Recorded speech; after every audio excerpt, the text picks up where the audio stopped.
Nek bapak ki wong kere, saiki tak takon, asalmu saka ngendi to, Mas? Hah? Kowe saka negara Mandura. Ning kowe mbiyen ki disingete nang Widara Kandang, diakoke anak Demang. Kowe mbiyen jaman nom-nomane mikul garu, mikul ruku, golek ramban, golek suket. Nggo makani wedhusmu nang Widara Kandang. Barang saiki kowe dadi ratu kok glerengmu minta ampun to, Bol. Mbok sadar diri. Kowe iki asale saka desa.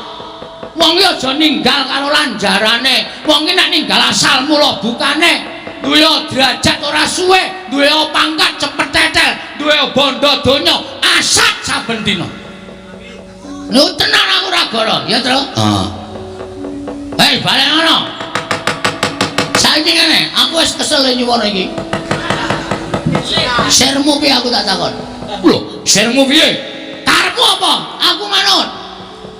Aku kasar ya wani, alus ya wani, padangane wani, petengane apa meneh? Lho, nantang petengan kok santai tenan kowe. Tak leboni linggis, tak leboni wesi, tak leboni paku, tak leboni saking wesi wetengmu. Kok genep setahun kowe buka toko besi. Oh disandel kok malah buka toko besi ra ya seneng malah ora. Ayo ngopo iblis? Ayo metu Jawa. Nek pancen wani karo Baladewa, ditenter sepuro kekuatane Bagong. Oke, ora nang kene papane wong nanti. Metu Jawa, gelandang negara kene adu pasti.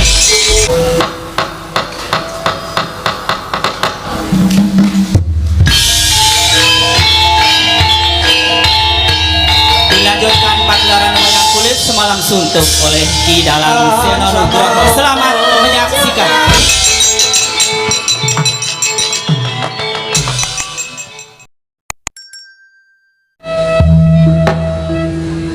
Mangagung mugi ngayomana marang Praja Ngamarta sak isinipun nun mangke Koko Prabu dereng sawetawis dangu rawuh paduka Kanjeng Koko Prabu jimat sesemban kula Koko Prabu pangayoman kula ing Madyapada prapting delahan Koko Prabu Ndhuwarawati sarawuh paduka ingkang rayi ngaturaken pasegan wana krami kunjuk sandhang pada paduka Kanjeng Koko Prabu jimat sesemban kula Koko Prabu pangayoman kula ing Dwaraka Koko Prabu Sri Bathara Kresna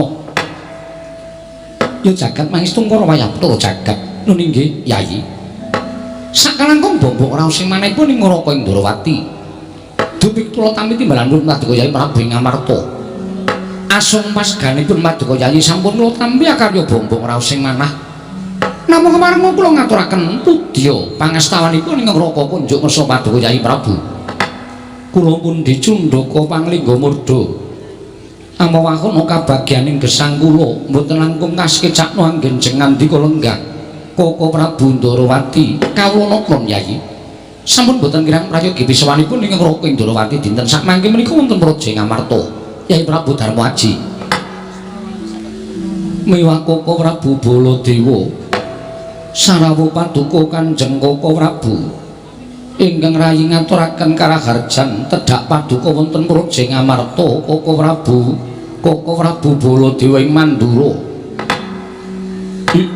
jagat wasisaning Bathara Wayapta jagat Pathik Indra Jaladewaku Yayi tansah pinayunganing kawidadan niring sambika sawanipun ing Ngaraka ing Mandura tansah pinayunganing kawidadan niring sambikala durga mendhak kala sirna mboten manggelangan setunggal menapa sowan kula wonten Praja Ngamarta dinten sakmangke menika namung keparenga ing Ngaraka ing Mandura ngaturaken salam taklimipun ing Ngaraka kunjuk ngersa paduka Yayi Prabu kadang kula ing Ngamarta Yayi Prabu Darma Kusuma kula pun dinggo jimat pariping dayana ing kasantosan mboten langkung kaskecakno anggen jengandika lenggah Koko Prabu Mandura kawula napa Yayi sampun boten kirang prayogi pisawanipun Ngaraka ing Mandura dinten sakmangke menika wonten Praja Ngamarta Yayi Prabu Darma Kusuma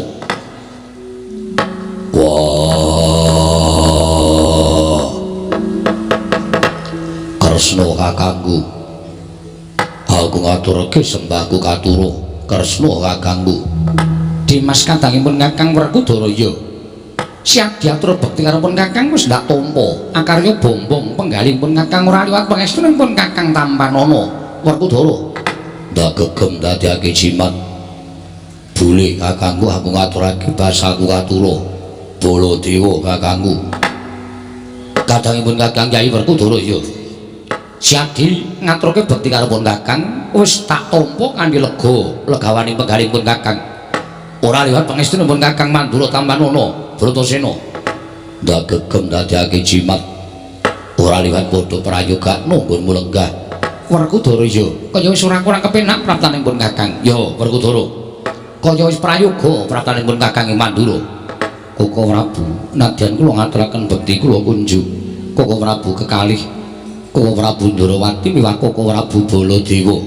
Arjuna ndak tampa pangestunipun kakang Tampanana ya Janaka wis dak tampa sira ngaturke bekti karo pun kakang pangestunipun kakang Mandura Tampanana kula pendhingga jimat paripih dayanana ing kasantosan mugi kasih cakno anggen jengandika lenggah Koko Prabu kekalih Koko Prabu Ndarawati miwah Koko Prabu Mandura ya Arjuna kaya wis ora kurang penak ya Janaka kaya wis prayoga praptanipun kakang ing Mandura Koko Prabu sembah bekti kula kunjuk Koko Prabu sembah bekti kula katur ya kembar ndak tampa pangestunipun kakang Tampanana kembar ya Nakula Sedewa ndak tampa sira atur bekti kalipun pun kakang ora liwat pangestuning Baladewa Tampanana kula pun ndingga jimat paripin gayana ing kasantosan nggih kula pun ndingga jimat paripin kasantosan Koko Prabu mugi kasecakno anggen jengandika lenggah ya kembar kaya ora kurang kepenak praptanipun kakang ing Ndarawati ana ing Datul ya Projeng amarta dina samengko iki kembar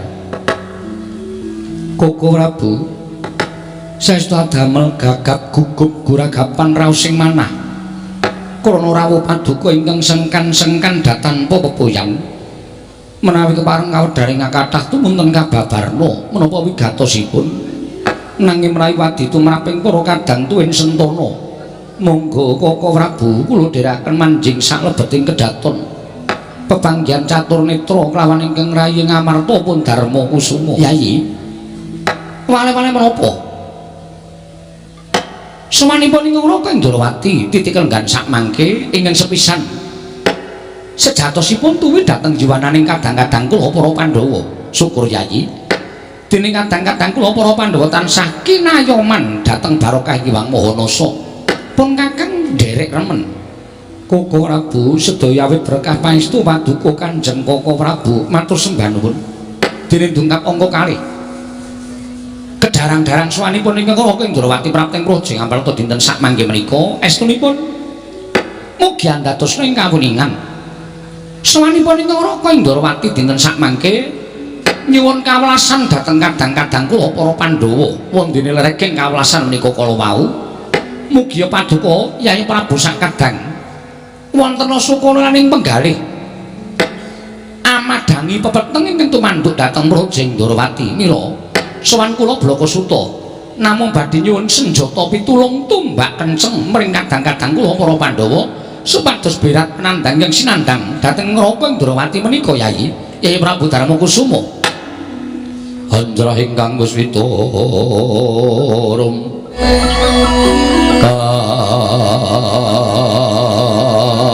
kasiring samilana mrih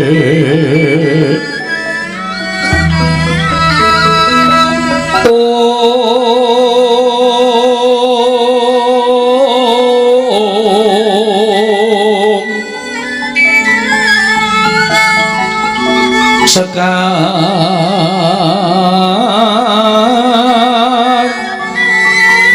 gadung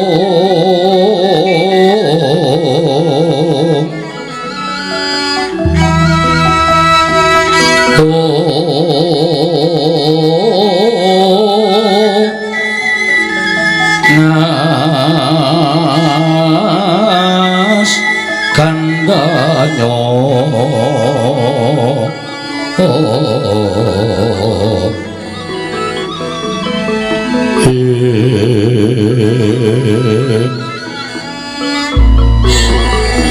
maweh laras renaning driya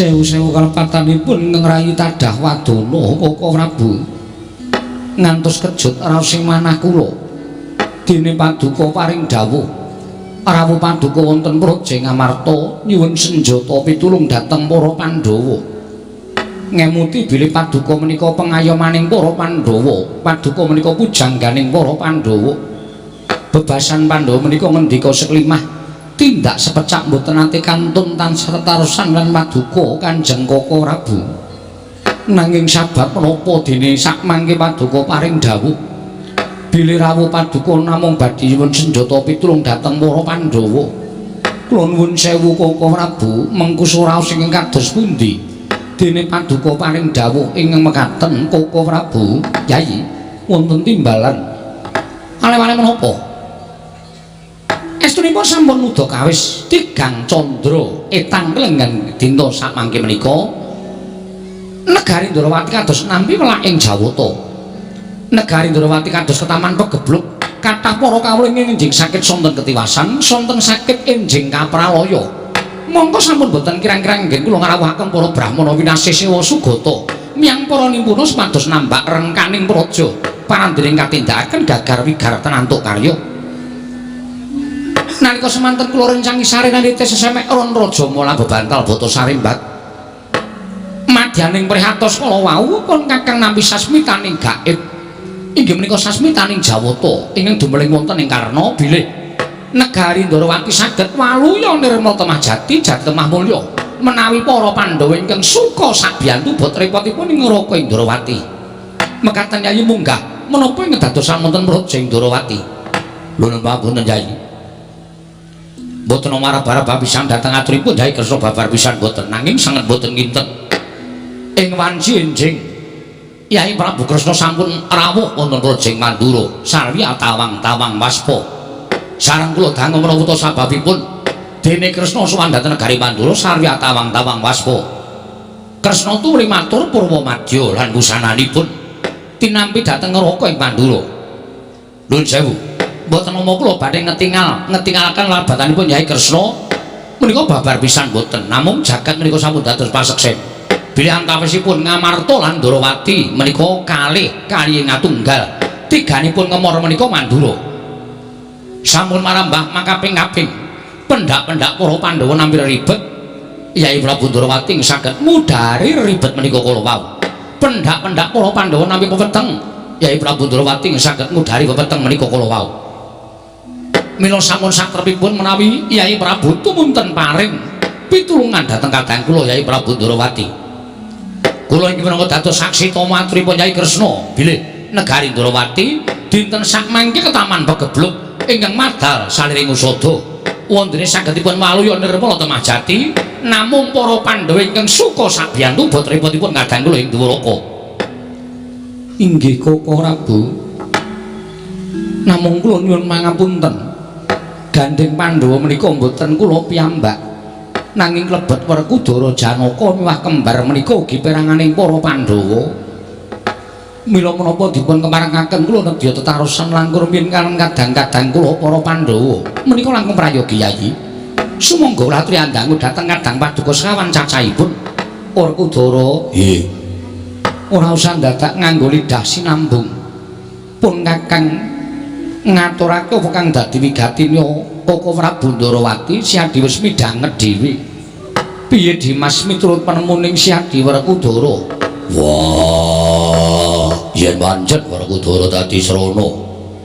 waluyaning Praja Ndrawati nadyan aku mbok dawuhi munggah gunung njegur segara aku ora bakal selak waton dados sarana waluyaning Praja Ndrawati semanten ugi kula Koko Prabu nadyan bebasan kedah manjing tumangan kula mboten badhe silak wantun dados sarana waluyaning Praja Indrawati. Semantul ugi kula Prabu. Nadyan kadhawan mlampah ingkang tebih, kula mboten badhe silak wantun dados sarana waluyaning Praja Indrawati. Nadyan kula kadhawan beto barang ing awrat, kula tartemtu sendika ndherek wantun dados sarana waluyaning Praja Indrawati, Koko Prabu. Koko Prabu, paduka midhangan piyambak kesaganipun para kadang. Matur sembah sewu nuwun tanpa pepindhan. Ing mekaten tumuli kula aturi paring dawuh. Menggah menapa ing kedah katindakaken dening para Pandhawa punta sakadang boten badhe selak. Yayi, wale-wale menapa? Sawanipun ing kala Indrawati menika mituruti dhateng Saspita ing Jawata ingkang sampun kula tampi. Bilih negari Indrawati saged waluya nirma temajati jatemah mulya. Menawi para Pandhawa ingkang suka sabiyantu bot repotipun ing Raka Indrawati. Mungla midos nata Prabu Darma Kusuma. Nalika semanten dupi midhangan sabdanipun ing Raka Indrawati, tunggunalindra ingkang wicaksana wasis. Parandening mangke kandhek wonten ing pengangen-angen. Kanthi ingkang rayi Lurah Bagong ingkang mangtun mancak Pancaliti minggah Datulaya. Nerpepeh pindha sata matarangan makarya mbang para kawula kanca piyak-piyak ana dayo. Minggir jalu dalan minggir.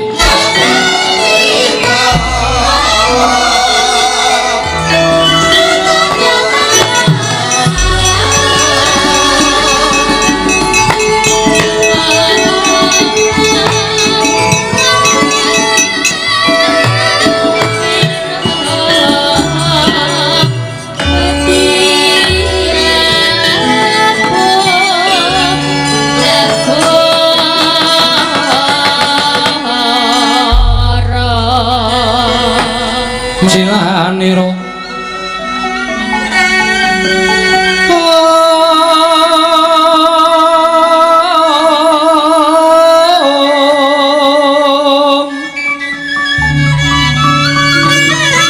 ngacomaken astanira kalih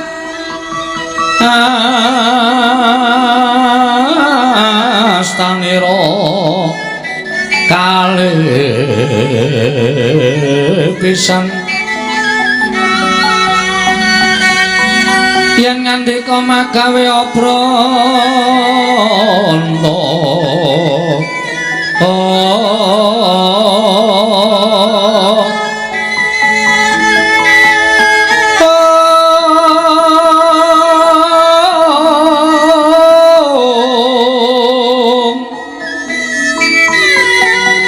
yen ngandika magawe obranta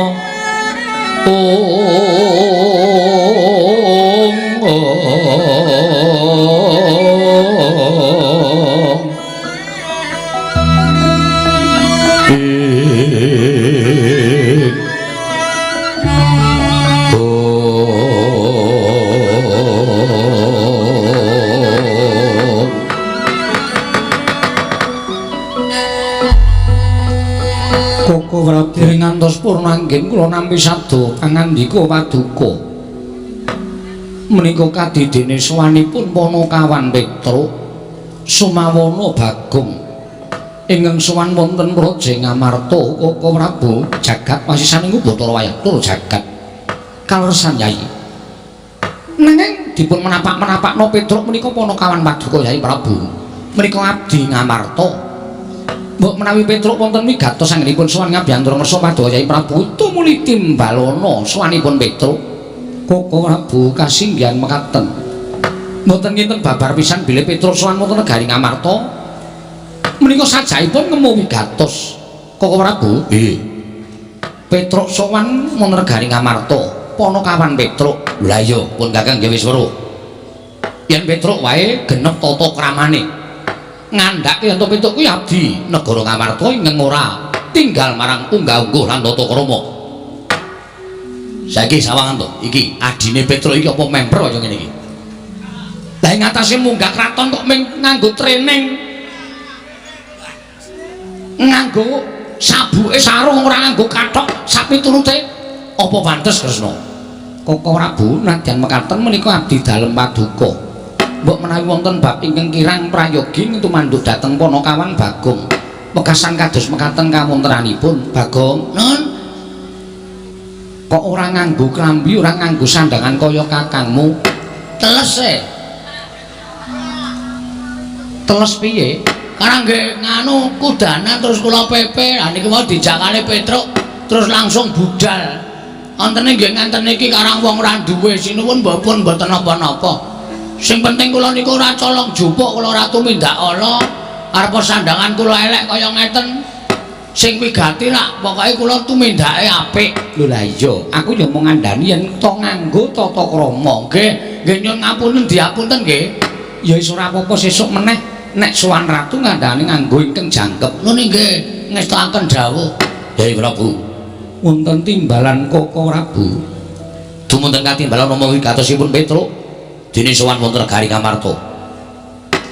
Menawi sekinten sowanipun Petruk menika sae Paduka Kyai Prabu Gedang Legahi Bawa Leksana nanging menawi namung bebudak banyu bening kawontenan praja ing Ngamarta. Kedahipun Petruk dipun emutaken. Koko Prabu kasinggihan mekaten. Mugi kepareng lenggah ingkang langkung prayogi. Ponokawan Petruk sawise satata nggonmu ngadhep ngarsaning ingsun padha rarja sapraptanira Ponokawan Petruk nonamit pasang Kalimantabe tinebene kilodone Demawaing Tawang Towang linepatno ing tolak manusinuwun lepat diagung pangaksami kula ngrumaosi bilih kula menika namung Ponokawan kula menika namung batur kula menika namung kawula andhap panggenan kula mila menawi wonten kiranging tata krami kiranging ngganggu nyuwun pangapunten sinuwun. Yuyu Petruk ora dadi ngopo. Wilujeng sowan kula bekti kula kunjuk. Ponokawan ndak tampa, pangestuku tampanana. Kula pundi jimat paripe dayana ing kasantosan. Paring paestu paduka Gusti kula ingkang sinuwun amawahana kabagyaning gesang kula. Yuyu Ponokawan Petruk prayogakna lho nggih sanget anggen kawula dadosaken jimat. Ponokawan Bagong padha rarja sapraptama. Pangestunipun sinuwun Prabu Darma Kusuma wilujeng bekti kula kunjuk sinuwun. Iya Bagong ndak tampa. Pangestuku tampanana Ponokawan Bagong kula pundi nggo jimat paripe dayana ing kasantosan paring pangestu paduka amawahana kabagyaning gesang kula.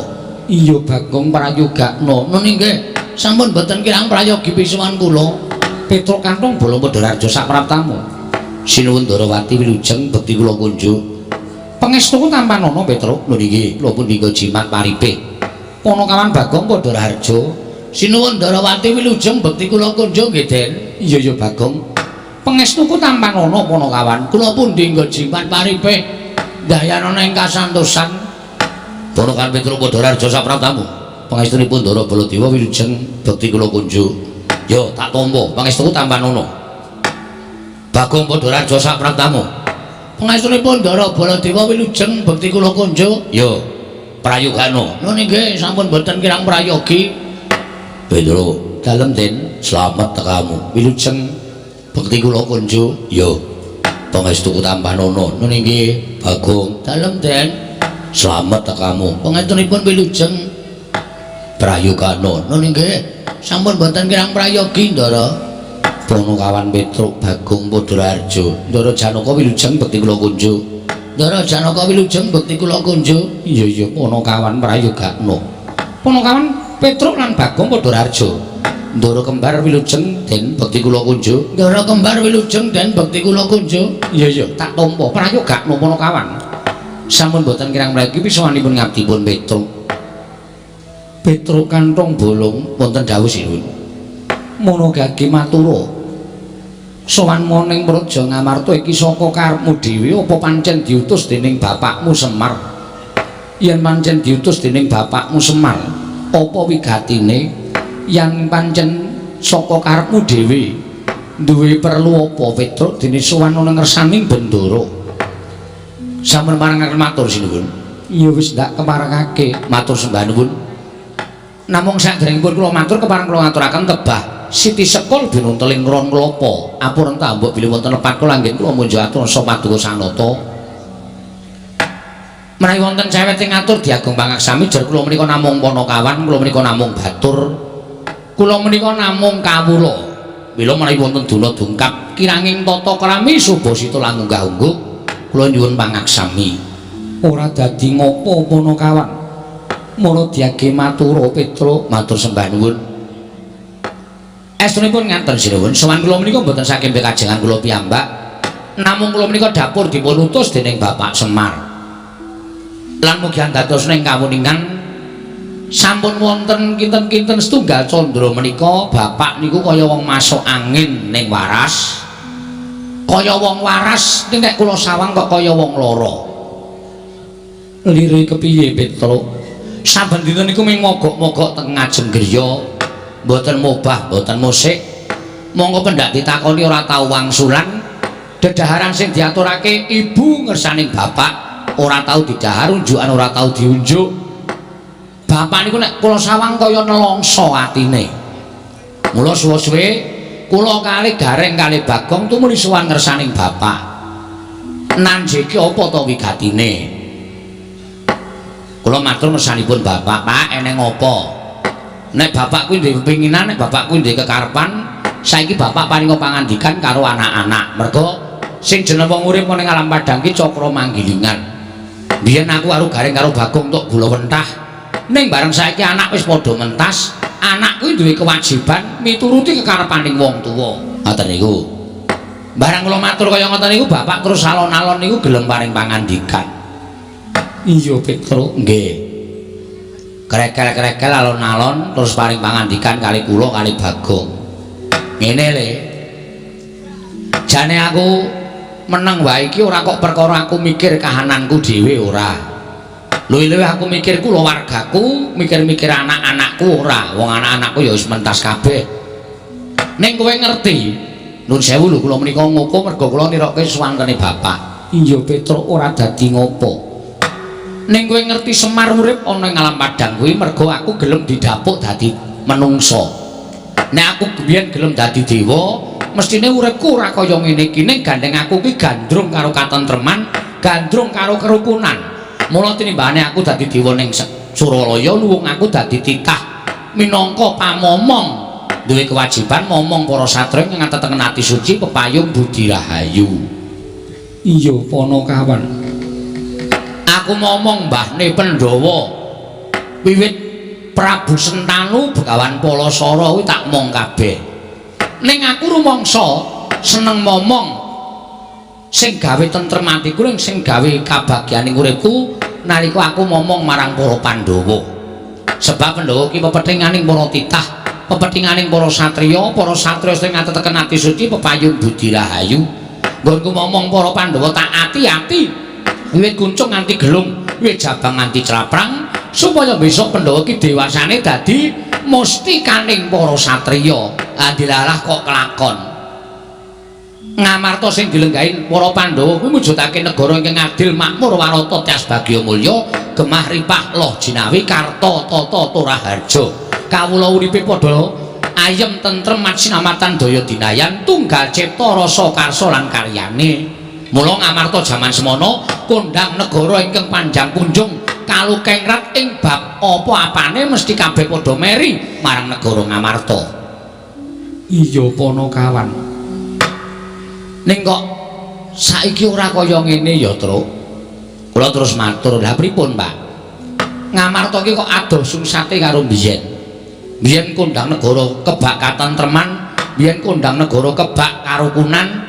Ning saiki tontonen kawula Ngamarta sithik mboko sithik padha tetel kapercayane marang hukum, padha tetel kapercayane marang Ratu Gustine, wekasanake kawula ing padha gudel bingung numbuk bentus gugu sakarepe dhewe. Sawangan kabar sumebar ngendi-ngendi gejegan, ngendi-ngendi padha bentak sirah, malah ngendi-endi ana paten pinaten mung perkara bab ingkang sepele, mentara karo sanak kadange, mentara karo mitra kawruhe, luwih-luwih mentara karo sedulure. Kanan sing kaya ngene iki kok aku miris, Tru. Nek kanan kaya ngene iki tak nengke wae, Ngamarta kuwi ora nganti sak siring bawang, sak umuring jagung, sak uruping damar, mesti negara Ngamarta bakal rubuh remuk bubuk dadi remgane apa? Kawulane wis rumangsa ora tentrem. Lah apa to sebabe kawulane kok rumangsa ora tentrem? Merga ana jarak ing antaraning kawula lan Ratu Gustine. Ratu Gustine ora gelem nyaket marang para kawula. Kawulane ora percaya karo Ratu Gustine. Lah menika papan-papan panembah ora padha diparani, papan-papan pas pasinaon ora padha diparani sing diparani papan-papan maksiat. Mula Ngamarta saiki lagi tak arani anjlok morale para kawula. Merga wis ora ngerti rasa kamanungsan, wekasan akeh regejegan, akeh sing padha nggunakake hukum rimba sakarepe dhewe, mongko lali yen to melu sawijining negara ingkang duwe pernatan hukum ingkang wajib diugemi. Iya Petruk nggih. Nah, kanan sing kaya ngene iki arep tak dandani, Truk. Bapak ngendika ngoten. Bapak ajeng dandan-dandan pripun? Merga nek iki nganti rusak tenan negara Ngamarta, sing disalahke sepisanan karo Dewa Uduka Pandhawa ning Semar. Semar sing ngomong para Pandhawa kok gagal sarta ora kasembatan mujudake negara ing adil makmur warta tias bagya mulya. Mula sing ditutuh aku ora sembada dadi pamomong, ora sembada dadi pengayom. Mula nek nganti Ngamarta iki tak nengke wae, aku sing kesalahan. Lah, aku meneng wae iki aku duwe gagasan kepengin bangun kayangan. Lah kula mak tratap. Semar kok bangun kayangan niku Semar niku nuwun sewu wong sekeng, wong ora duwe, wong melarat. Kok arep bangun kayangan niku terus kula tuwuh tandha pitaken. Saderenge kula matur kata-kata kersanipun Bapak, Bapak wis ngendika, kowe aja kaget. Kowe aja kaget. Aku nganggo tembung bangun kayangan iki ora bangun papan sing magrong-magrong, papan sing apik, papan sing becik. Saka emas mutiara jamrut hergeni kuwi ora.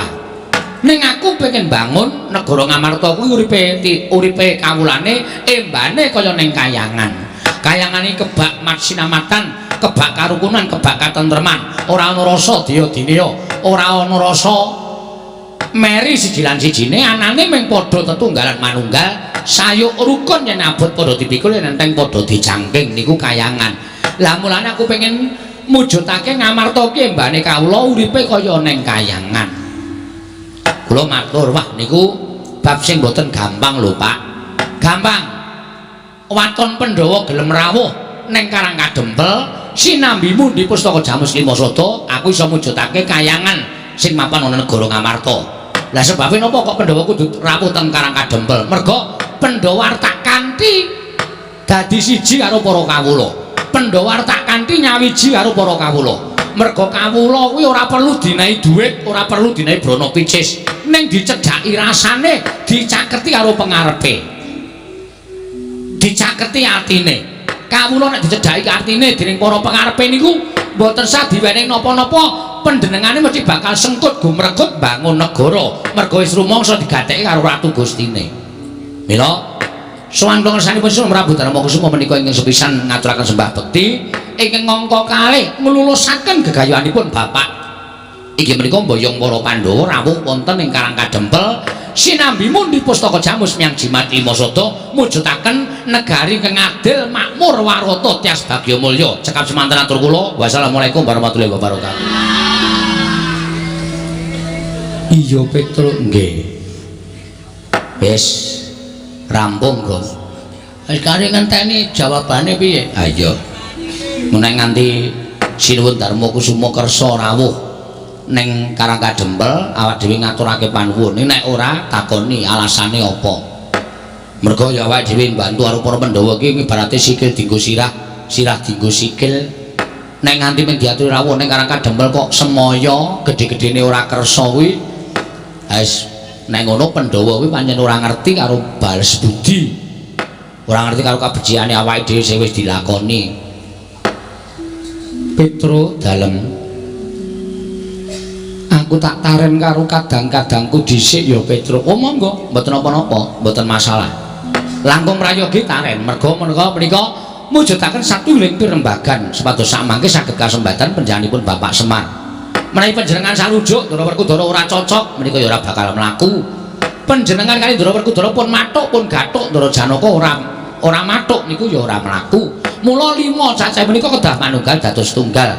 Kedah saged tetunggalan rawuh wonten ing Karang Kadempel sinambi mundi Pustaka Jamus Myang Jimat Limasada. Werkudara, nggih. Miturut penemung piye Dimas ature Petruk? Apa gegayoane Kakang Semar iki mau miturut Dimas Jodipati kepiye? Rasa kokian gunung sing tanpa guna. Ayo mangkat. Semar gedhe lelabuhane tumrap negara Ngamarta. turaba ingkang bakal katindakake dening Semar kuwi gegayuhan sing apik sing luhur ngangkat marang praja Ngamarta barep kakangku ayo budal dina iki Iya Dimas ngaturake panuwun ingkang tanpa pepindhan Arjuna penemune si Adi kepiye Petro dalem den yen pancen bapakmu mbutuhke Prabeya aja metu saka bapakmu Madukara Usungana bandane ora bakal aku wegah waton bapakmu kasembadan bangun kayangan woning praja Ngamarta Petro matur sembah nuwun Ndara kembar pripun Petro aku ya sarujuk Petro yen isih kurang Prabeya yen perlu satriyanku digadhekke dhisik ora apa-apa sing wigati muga bapakmu kelakon penjagane wah matur sembah nuwun tanpa pepindhan Ndara Werku Ndara sarujuk Ndara Janaka matuk Ndara kembar wis cocok monggo sinuwun samangke kula aturi paring dawuh kepareng paduka tedhak dhateng Karangka Dempel benjang menapa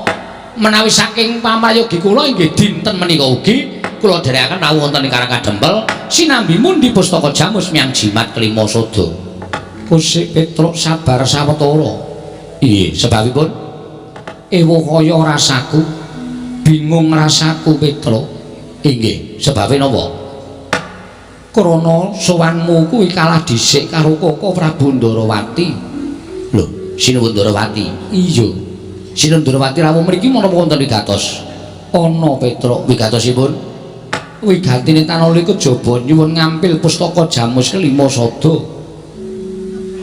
nyuwun ngampil pustaka Jamus kelima sada iya dipun dadosaken menapa ngerti yen to negara Ndarawati ketaman bisane waluya yen to tinumbalan pustaka Jamus kelima sada mongko rawuh luwih dhisik tinimbang sowanmu kepiye meneh Petruk ingkang dhisik kudu tak dhisikake ingkang keri ya kudu ngalah kelawan ingkang dhisik mula kang sangka kuwi yen to bapakmu kepengin rawuhing para Pandhawa kudu ngenteni pustaka Jamus kelima sada kinarya usada negara Ndarawati dhisik samengko tumuli tak boyong marang Karangka Dempel Petruk oh gong Rasida le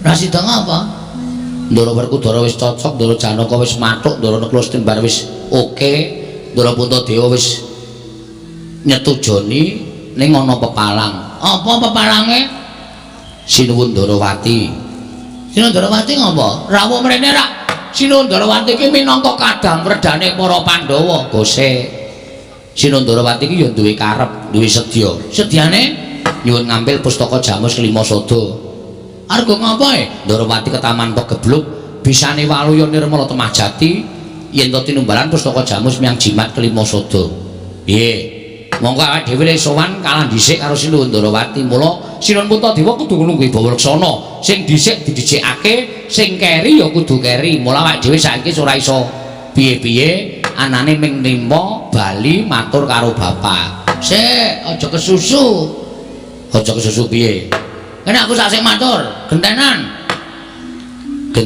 wis ta mundur oh iya iya ning ora gawe masalah lho Gong ora iki mung genahke kok nek ora tak genahke ndak rampung-rampung ya oh iki goblok kok terus mundur ana ya mundur ning aku wis weling karo kowe aja gawe masalah ora aku mung arep takon karo Sinuwun Prabu Darmakusuma ya masalahe apa kok Sinuwun Kresna kuwi pengen nyilun ngambil pustaka Jamus kelima sada ya sing tata krama lho siap ya nuwun sewu Sinuwun iya Bagong eneng apa ajeng nyuwun prisa arep takon apa Sinuwun Ndarawati nyuwun ngambil pustaka Jamus kelima sada kangge menapa dinggo tumbal wadaling praja ing Ndarawati ingkang wigati bakal kinarya tumbal wadaling praja Bagong nuwun sewu kok nggo tumbal Ndarawati kenging napa kena pagebluk akeh kawula ingkang esuk lara sore mati sore lara esuk ketiwasan Bagong pun kula tampa pangendika sampeyan ning niki kula entuk ngrembug perkara Sinuwun Ndarawati napa mboten ya wis sakarepmu Panakawan nek entuk ajeng kula jelaske nek mboten apa-apa kula nyuwun palilahipun Sinuwun Prabu Darmakusuma jalaran panjenengan menika nuwun sewu Nalendra negari Ngamarta ingkang jenang wenang jenange bor dateng kawontenan Datulaya. Sira matur apa Bagong? Namung atur keterangan. Iya, matur keterangan sing kepiye? Nuwun sewu nggih. Pegebluk utawa welaking Jawata. Niku nuwun sewu, niku diparingke sing gawe urip dateng papan sing pancen menungsane niku ora iso dikandhani. Tegese kon manembah ora gelem manembah, kon tumindak apik ora gelem tumindak apik. Niku dewa mesti paring pagebluk kalih papan niku sranane digawe napa mawon, larang sandang larang pangan, ketukulan ditandur ora tukul, niku sing gawe Gusti. Iya. Nah sakniki kula aturi metung sinuwun. Nalendra Lenggasiwaka menika nuwun sewu sampun ngantos gampil gugu dhateng aturipun sinten kemawon. Mboten mawas menapa menika pepunden, mboten mawas menapa menika Nayaka lan Punggawa, kudu dipetung nganggo nalar sing ganep. Lire piye Bagong? Saniki kula tak takon. Ngastina niku sing dadi Ratu Prabu Duryudana. Sak urawane teng mriku enten Sengkuni, teng mriku enten Durna. Niku menungsa pendak dina do gawe dosa. Iya. Ning ra kok ora ketaman pegebluk. Kok ayem-ayem mawon, kok tentrem-tentrem mawon. Terus saniki kula tak nyuwun besok karo sampeyan. Negara sing ratune Titis Dewa niku negari pundi? Negara Ndarawati. Betul. Negara sing ratune Titis Dewa niku negara Ndarawati. Iya, Panakawan Bagong. Titising Sang Hyang Bathara Wisnu. Saiki negara sing ratune ratu lumrah, ora Titis Dewa, ora ketaman pegebluk. Kok negara sing ketunggon ratu Titis Dewa kok ketaman pegebluk niku nuwun sewu. Napa ketemu nalar? Apa ketemu ngakal? Monggo sing dadi ratu Titis Dewa lho. Lah niki enten niki panjenengan niku aja gampang percaya. Ratu niku nek gampang percaya morat-marit negarane. Ratu niku nek ora nggunakake paningal batin, ming paningal lair tok, morat-marit negarane. Saniki ketemune ngeten mawon.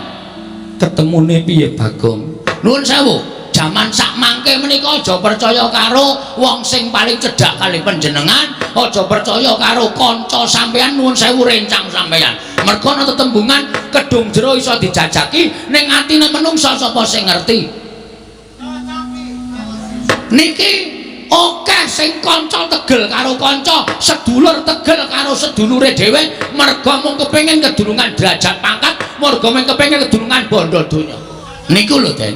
Mula panjenengan kudu menggali babakan perkara niku. Nuwun sewu, saniki pertanyaannya ya nek iki Kresna tenan, nek udu ayo. Nek udu Kresna, terus pustaka Jamus Limasada digawa nata Ndarawati, digawa teng negara Ndarawati. Dienggo tumbal niku apik-apike mung dipendhem.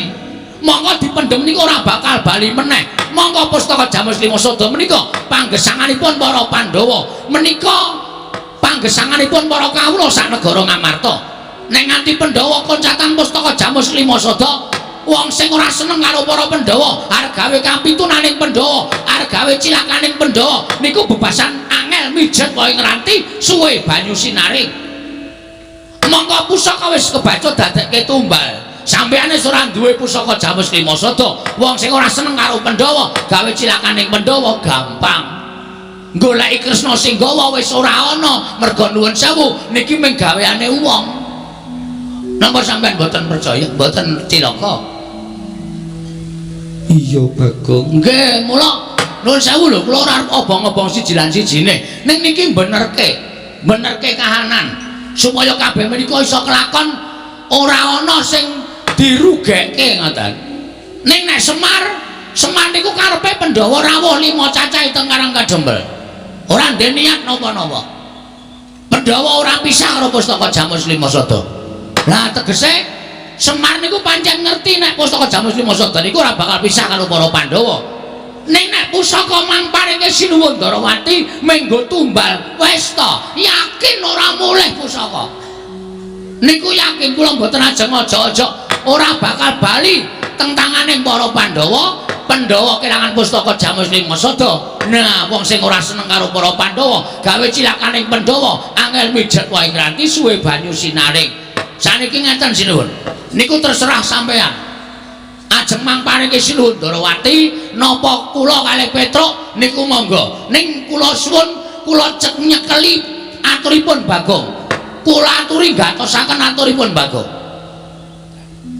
mang petang-petang teng penggalih panjenengan bener sapa ngaten apik mangparingi sinuwun Ndarawati napa apik mangparingi Bagong niku teng lambe ati sampean nek apik mangparingi Kresna nggih mangparingi Kresna nek apik mangparingi Bagong nggih mangparingi Bagong ning nggih niku nek diparingi Kresna menggo tumbal nek diparingi Bagong ora pisah karo para Pandhawa prapteng Karang Kajembel ngoten mawon ngantos-antos lho saniki akeh wong nyewake sandangan wayang wong nek nganti niki panjalmaning menungsa sing niate menghargai rusak negara Ngamarta terus nyilih nyewa sandangan wayang wong wujude Kresna mengargo apus-apus wah sampean cilaka yakin niku kula mboten gawe-gawe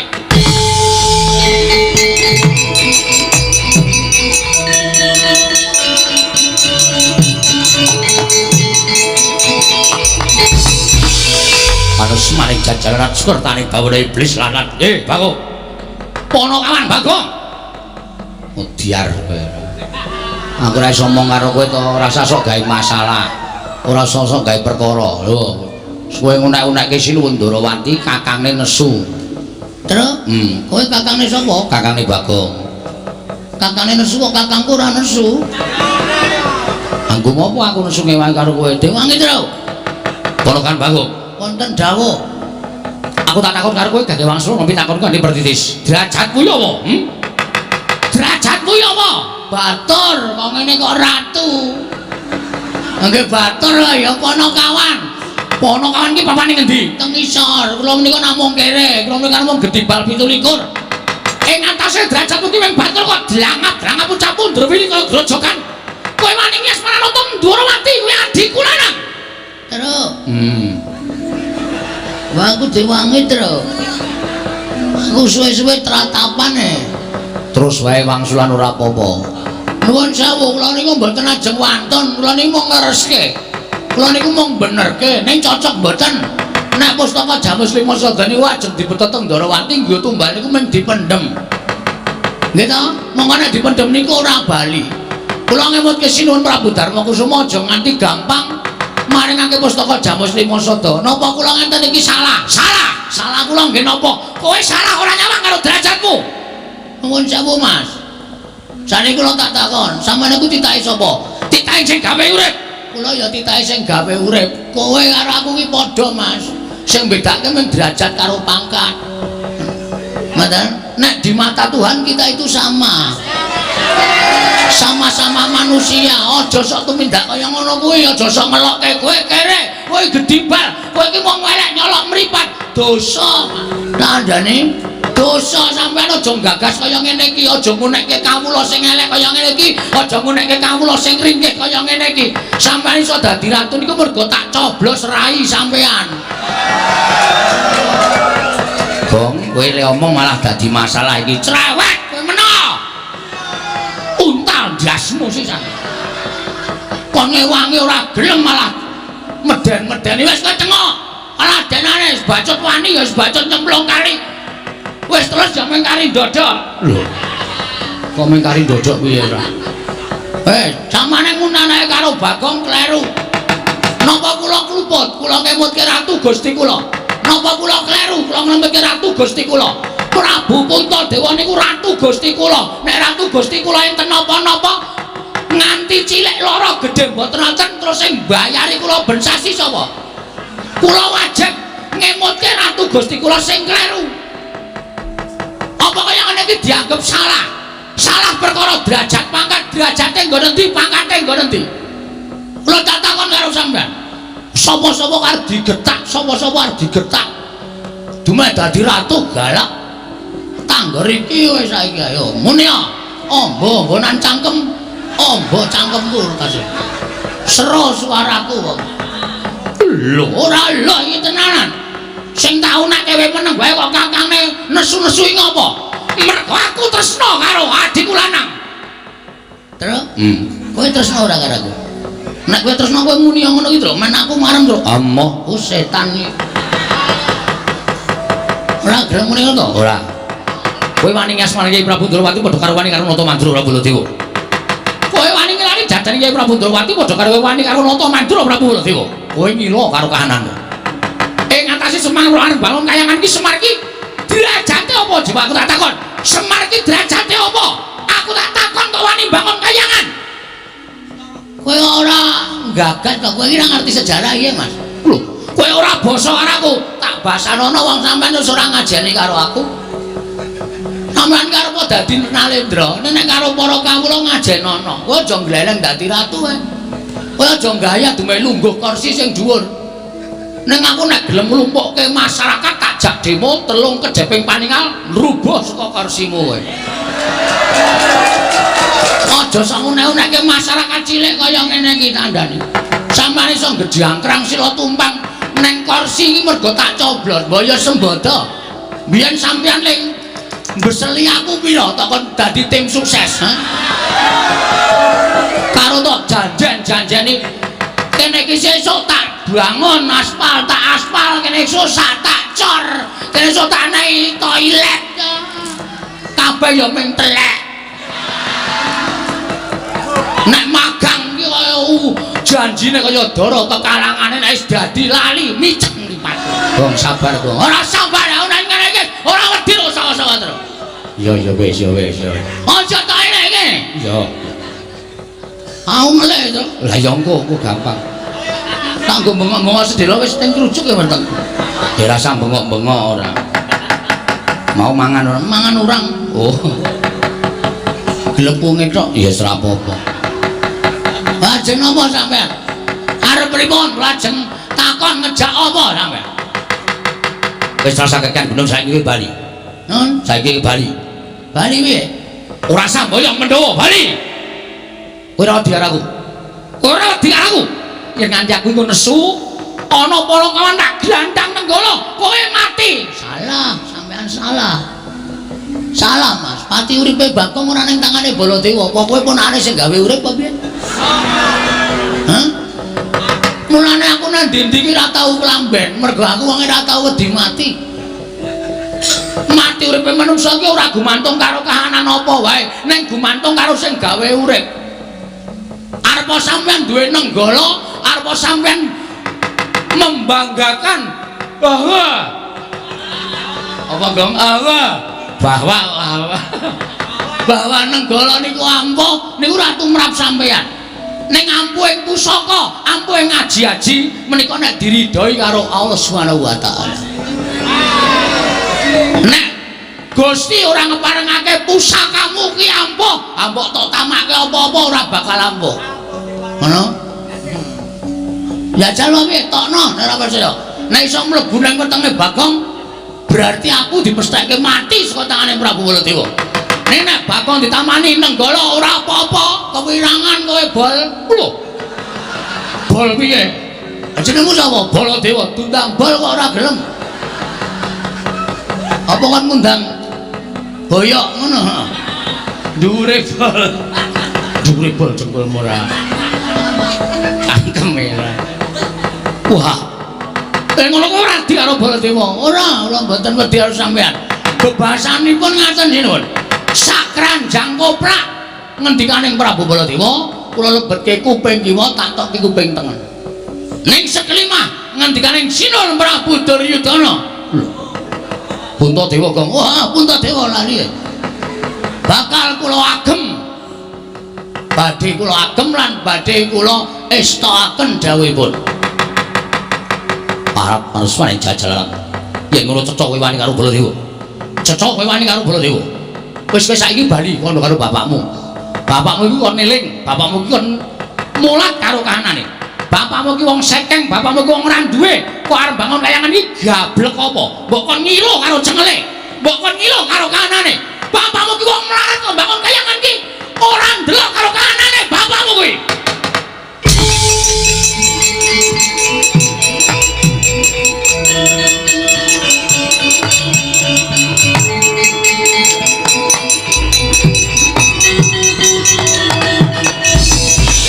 Bang, nganggo sopan lho.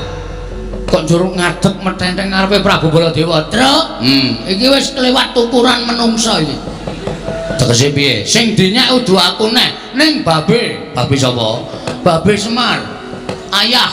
Ngono. Ame Bagong kok nyebut kok ayah ora. Bapak Semar.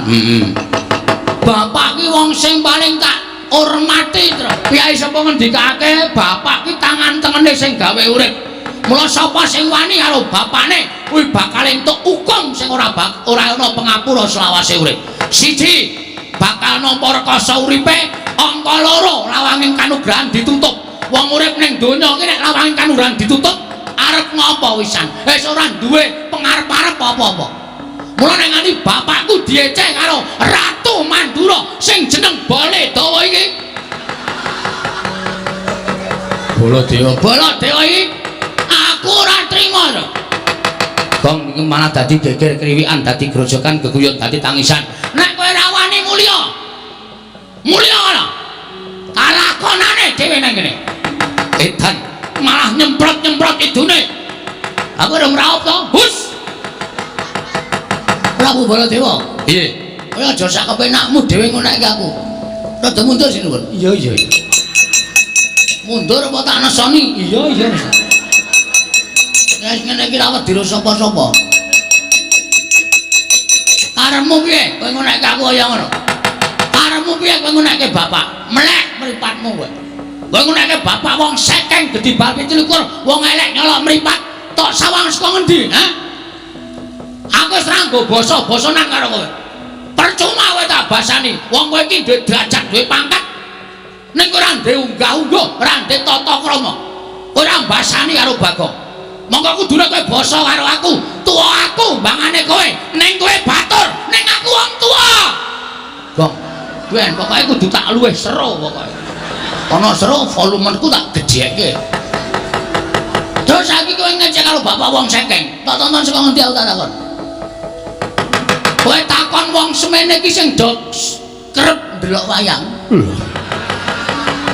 Kowe ngerti nek bapak iki ora wong kene, bapak iki dewa. Sang Hyang Ismanta ya, Tru? Ismaya, ha? Ismaya. Ismanta apa Ismaya? Ismaya. Oh ya Ismanta tukang cukur ya. Ha iya. Sang Hyang Ismaya kuwi kakangane Bathara Guru. Apa ta sambabe bapak kok medun ning jagat? Sebabe apa, Tru? Ambo. Mugi ora jonge kok dadi nerangke ora. Mergo bapak ki gandrung karo kerukunan lan katentreman. Bapak gandrung karo keayeman.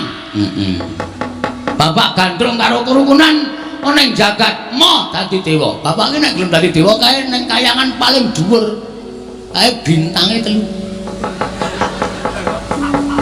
Saiki kowe kok iso ngunekke bapak ki wong kere. Saiki tak takon, asalmu saka ngendi to, Mas? Hah? Kowe saka negara Mandura. Ning kowe mbiyen ki disingitke nang Widara Kandang, diakoke anak Demang. Kowe mbiyen jaman nom-nomane mikul garu, mikul ruku, golek ramban, golek nggo makani wedhusmu ning Widara Kandang. Barang saiki kowe dadi ratu kok glerengmu minta ampun to, Bol. Mbok yo sadar diri. Kowe iki asale saka desa.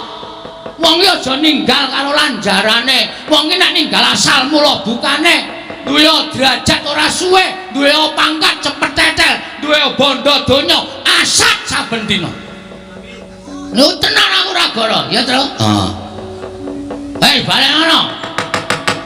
Saiki ngene, aku wis kesel nyuwun iki. Sermu piye aku tak takon? Lho, sermu piye? Karepmu apa? Aku manut. Aku kasar ya wani, alus ya wani, padangane wani, petengane apa meneh? Lho, Nantang petengan. Wah, santai tenan kowe. Tak leboni linggis, tak leboni wesi, tak leboni paku, tak leboni saking wesi wetengmu. Kowe genep setahun kowe buka toko besi. oh disandel kok malah buka toko besi ra ya seneng malah ora. Ayo ngopo? Iblis. Ayo metu Jawa. Nek pancen wani karo Baladewa, ditenter sepuro kekuatane Bagong. Oke, ora nang kene papane wong nanti. Metu Jawa. Gelandang negara regane ati parasi.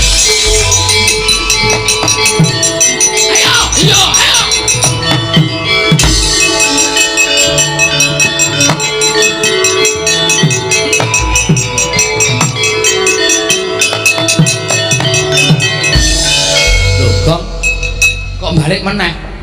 Aku meh nyaut cagak kuwi mau apa? Set mubeng ngono kuwi. Heeh. Wah angel ngene kon mikir ya, Tru. Heeh. Ora paham. Heeh. Bagong piye kabul kawusanane? Kula tak metu mawon mungsuh Prabu Baladewa. Lah kok ora sida matur. Wis lak jame mungkin ndak dikira kewengen iki wis setengah 12 Tru. Ayo ngoyak Baladewa kok menane kono yo.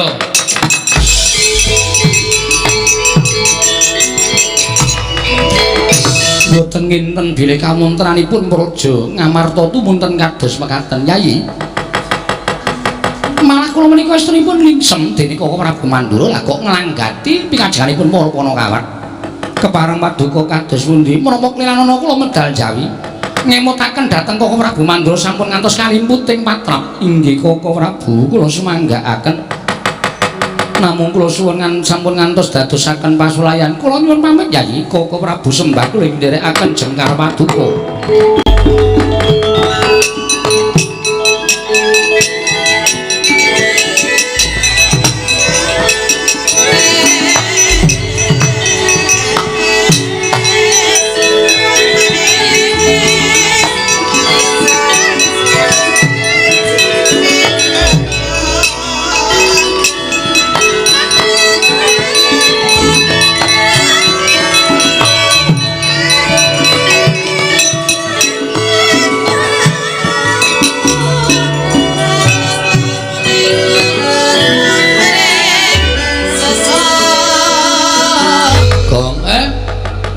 Apike supaya aja nganti dawe gegeran. Awak dhewe ngalah bae ayo mulih. Matur karo bapak nek awak dhewe ora sida mboyong para Pandhawa ingkang sinambi mundi pustaka Jamus Klimasada. Iki tak sawang saka kadohan sinuwun Mandura licik. Licik piye, Tru? Ora wani temandang dhewe ngadoni awake dhewe ning tak sawang ngawe anak-anak Pandhawa Ndarantarja, Ndarakaca, Ndarantasena. Kuwatire ngatiku nek dandang dikandhake kuntul, kuntul dikandhake dandang. Artine apa kuwi? Artine kasunyatan dikandhake beda karo sing wis kelakon. Iki mesti awake dhewe digawe luput karo Sunan Mandura dikandhake awake dhewe dadi wong kleru. Anak-anak Pandhawa do ngoyak karo awake dhewe nek nganti wani kowe karo ora ngerti tata krama ing ngatasé batur kok wani karo Bendara. Angka loro apa ya iso awake dhewe ngalah karo anak-anak Pandhawa. Terus rencanamu ke depan? Mulih. Mulai piye? Mulih matur bapak nek ade ra iso mboyong para Pandhawa. Terus nek mulai ngono kira mangsamu wis rampung masalahe apa? Nyatane sing goleki awake dhewe anak-anak Pandhawa, Gong. Malah justru anak-anak Pandhawa kuwi dikandhani. Nek pancen arep ngetokke bektine karo wong tuwa, mbelani karo wong tuwa, mbelani Sinuwun Prabu Mandura ki dikandhake sak nyatane. Anak-anak Pandhawa ki nomloman. Bocah nomi keladuk wani kurang geduga. Nek nganti terus tanpa ngerti sangkan parane ora gelem nampa alasane awake dhewe, kowe karo aku diajar piye? Ayo mulih wae rasa dadak methuke anak-anak Pandhawa manut karo aku mulih. Sik, mulih ki ya ana hitungane lho, Tru. Ana hitungane piye? Kowe saiki tekan ngarepe bapak. Oh. Terus matur karo bapak, "Pak, aku ora iso mboyong para Pandhawa. Merga pustaka Jamus Klimasada diasta Prabu Kresna." Terus saiki aku tak takon, "Bapak nampa aturmu sing kaya ngono kuwi iki gelo apa ora?" Gelo, mesti gelo. Nah, mongko kowe ngerti to watake bapak? Semar kae ora iso didelok kanthi netra waloka, Tru. Semar kae ora iso ditonton nganggo mripat sing lumrah. Mripat sing lumrah piye? Semar ki nangis durung karuan atine sedih, Semar ki guyu durung karuan atine seneng. Nek tok nganti tok lapori, "Pak, aku ora iso mboyong para Pandhawa." Semar meng mesem ning atine keloro-loro. Petruk anak sing dipempenge kok ora iso mboyong para Pandhawa. Percuma utusan kowe karo aku tekan negara Ngamarta. Terus gelo atine bapak ki dingu nganti tekan bapak ora ana. Ayo bayangno. Kowe anak sing durhaka aku. Kowe ora iso mituruti karepe wong tuwa, anak sing durhaka. Nek aku mituruti karepe wong tuwa, maju musuh anak-anak Pandhawa, aku mati. Luwih becik mati mbangane kowe urip ora iso ngabekti karo wong tuwa. Ngono ya, Le. Nek cara aku truk mulih wirang ning nang kene bakal tekani pati. Aku trimo nang kene. Mergo hitung aku wirang karo mati nek aku milih mati. Kok iso ngono? Ha iya no. Wirang ki ora bakal ilang selawase urip. Arep wis suwe nggone tumindak ala, raine iki duwe sastra wirang. Saiki wis ora kelingan. Ning nek kelingan dielingke karo sanak kadang sedulur bakal wirang meneh. Wirang ki ora bakal ilang selawase urip. Nek mati karunane ora ngrasake apa-apa. Ora weruh kahanan, ora weruh lelakon, ora ditagih utang. Tentrem malah uripe. Ngono ya, Le. Nek ngono piye miturut kowe? Maju terus. Pantang mundur. Mungsuhe anak-anak Pandhawa. Justru kuwi bocah wingi sore kok kowe kalarut bayi wingi sore ta, Truk? Wah, ora sembodo kalau le menyang mau gong. Pokoke nek ana apa-apa tanggung wong loro. Neng kono mati ya dilakoni, urip ya disandang. Aku ngomong apa kok tak takon. Aku saiki rada sir-siran atiku. Rasa dilangke. Kok rasa dilangke? Dilangke wis sir-siran. Heeh. Saiki kowe tak pikir, mulih wirang ning nang kene mati. Mati osisan nek cara aku malah ora masalah. Terus saiki tak wong mati ki rak mung 3 perkara ta, Tru? Apa wae? Mati utama, mati madya, mati nista. Mati utama, matine wong labuh bener. Labuh agama, labuh nusa bangsa, labuh wong tua, mongko wong tuane bener ki mati utama. Kowe modar petuk malaikat lebokke swarga. Tanpa ditimbang ala becikmu. Mergo kowe mati utama. Ngono ya. Mati madya disangkani saka lara. Kuwi swarga apa neraka dipetung dosamu. Nek akeh dosane cemplung neraka, nek akeh apike cemplung swarga. Mati nista, matine wong lalu. Ora ditampa karo sing gawe urip, sukmane ngrambyang manggon ning kayu watu pendak malam Jumat kliwon dikutuki jaluki pesugihan. Kuwi mati nista. Mulai ayo tandangi lelakon iki. Nek kowe wani ngadepi anak-anak Pandhawa, matimu mati utama. Kowe enehi kunci swarga karo sing gawe urip. Petruk iki kontrakmu swarga. Mlebu nang kono tampane widodari. Ora seneng atine. Heeh ya. Wis maju. Ning aku kok tetep wedi ya kok. Nek musuh anak-anak Pandhawa kok aku tetep semelang. Wah, jan wis. Carane membangkitkan semangat kowe iki kepiye ta, Tru? Lah nyatane aku nek musuh anak-anak Pandhawa, Ndara Antasena ngantem aku pisan mudar larang nglawan piye. Ngene wae. Saiki ngene. Iku nek ana anak Pandhawa Gatotkaca apa Japa Antasena tekan kene, takoni karepe apa? Ya. Nek kira-kira arep macani karo kowe, ora kena jak rembugan, kowe ora usah melu-melu. Sing nandangi aku. Iki ora mung ngomong kosong lho iki. Soale kowe iki kulino ngapusi. Kowe kok ngerti? Lah aku senengane ngono kuwi kok ora. Kok ini ora omong kosong, ora yakin. Aku serius iki, Truk. Ya. Terus kene ndi? Aku nang mburimu. Aku wis nganggo kathok pencak silat ngene iki aja kuwatir. Ya. Kowe nang mburiku kene. Kok nek kira-kira Antasena apa Gatotkaca aja tekan kene, arep mateni kowe langsung jawe aku tak sikate, Truk. Wah ya, wah iki aku seneng niki. Dadi kowe iki cangkemmu mbok iki ora mung kokean omong ya nyambut gawe. Ya kokean madang bareng. Ha iya. Ning ora apa-apa, ora masalah. Mburi kene kok tak tunggune.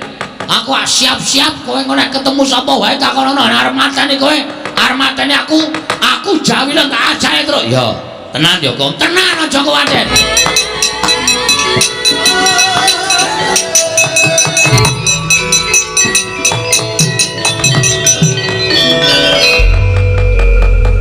Tinuntut lamun katututan Tiktaya prawira Tiktaya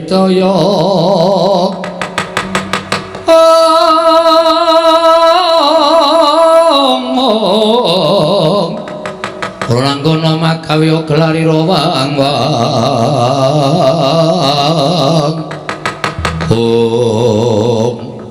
Gong tak takonane nek kira-kira mateni awak dhewe kowe tak jawil. Siap, rasa kuwatir aku tak mikir jurus. Oh iya. Ndara Antasena. Iya, Tru. Rawuh mriki kok sajake nawung duka enten apa, Den?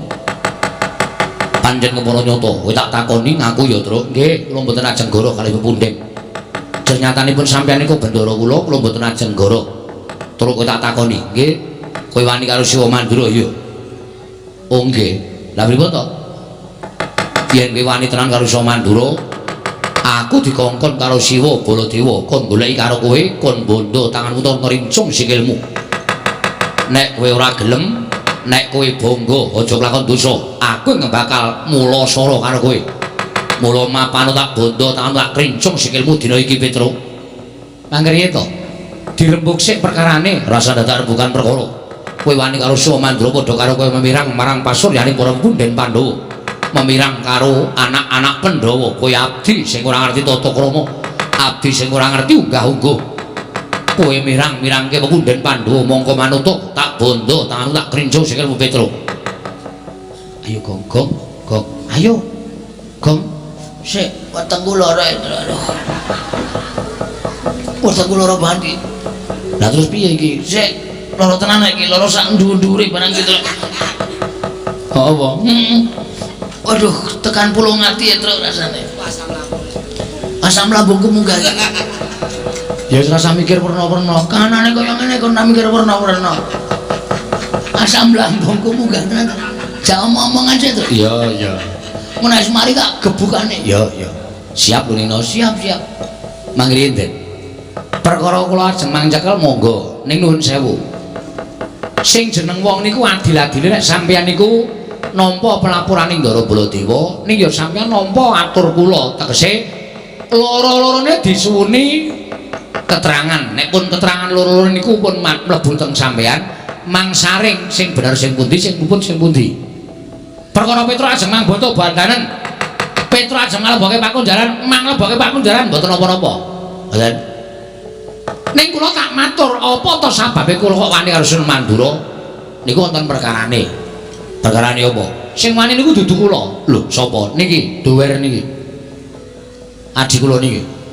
Ning sareng kula petung, Bagong wani niku merga Bagong belani karo bapak. Lho, belani karo bapak piye?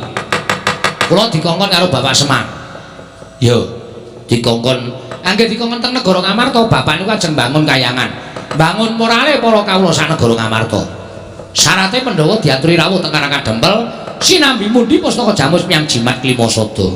Ning teng riku wonten Sinundarawati Sinuhun Prabu Mandura ngendikake nek kepengin nyuwun ngampil pustaka Jamus Klimasada, kinarya tumbal wadaling negara. Lah niki Dower nerangke negara sing ketunggon Sang Hyang Wisnu niku napa? Wonten kelakone. Mongko negara-negara liya niku ora ketaman pegebluk. Ning kok negara Ndarawati sing ketunggon dewa kok ketaman pegebluk. Ngoten niku. Terus Sinuhun Mandura duka. Bagong manuswaning jajalan Sukertane bawana kowe menungsa ora tatanan. Batore kok wani wangsulan karo Bendara. Bagong ya wangsulan. Kula wis ngeleke ning Bagong niku pancen wonge ngeyel. Terus Sinuhun Mandura ngendika ngeten iki, "Bagong, kowe bali yo. Kandha karo bapakmu. Bapakku wong sekeng, bapakmu ki wong randuwe. Bapakmu ki wong melarat, men gedhi balar bangun payangan kon ngilo karo cengele." Nuwun sewu, bapakne Bagong ya bapak kula. Nek bapak kula dunake kaya ngono kuwi kula anake kok ora nesu niku anak sing model piye? Nek ngonekke Petruk ngonekke Bagong ora masalah. Nek tekan bapak kula padha karo kudu mbelani bapak. Saniki kula tak takon, sampeyan tak unekke, ngono seno. Anake werku dolo wong drogak-drogok ora iso ndodok. Nesu ora? Aku nesu Petruk. Nah padha kula ya nesu. Kula niku mergo dianak-anake karo bapak. Lek kula wani karo Prabu Baladewa niku mergo kula bapak kula disecamah dening Prabu Baladewa. Nek Prabu Baladewa ora nyenggol karo bapak, tangeh kula ajeng wani karo Prabu Baladewa. Mboten ajeng wani. Sing kula wani niku sipate, mboten kok Baladewani. Oh ngono. Nggih. Wah. Nek tak hitung-hitung kok bener kowe mbangane Prabu Baladewa terus. Lah kene iso menggalih. Bejo kowe tak cekel. Nek tak cekel apa aku ora dosa karo kowe. Nah, ngoten niku lho, Kyai Nom niku aja grusak-grusuk ning dipetung. Belajar gelar, belajar gulung. Mana aja kesluru dalan sing kleru. Aku njaluk ngapura ya, Truk. Tiba padha-padha mboten apa-apa. Wis mari, Truk. Lumayan mari iki, Truk. Wis ora lara, ora. Engko lara meneh. Ora. Wong anggere muni ana apa-apa kok lara nak aman kok waras. Heeh ya, karo watakku ngono kuwi. Piye disikat saiki apa piye? Oh sike. Wis rampung masalahe kok disikat. Belum. Wis teluk kono. Ora teluk. Mergo tak rembug. Oh ya wis terus ki rembugane. Ya. Sikat saiki terus ora. Iki men tanganku kemlawe men kena wetengmu kok. Tak ora nek jawe lho. Ning terus pripun? Ning kowe aja seneng-seneng. Kok ora entuk seneng-seneng sing tekan kene ora mung aku. Sinten? Kakang Garwaca, Kakang Antarja. Nek aku iso dijak rembugan apik-apik, nek Kakang Garwaca, Kakang Antarja ora iso dijak rembugan. Kowe kudu ngati-ati. Waduh. Berarti niki mengke do tekan iki. Iya, goleki kowe bondo karo kowe. Waduh. Piye, Gong? Sik migren ndasku terus. Kok tincerku to? Ono kene, ndungruke tak pacul sirahmu kene. Wong anggere muni ana bahaya kok mumet di sing wetenge lara. Di sing ambeien. Anggere aman kok waras. Heeh, aku gumun. Gumun karo awakmu dhewe kuwi kok ora.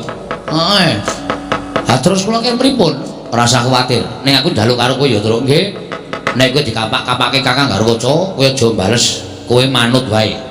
Atene modar. Truk Garwaca niku otot kawat balu mesi.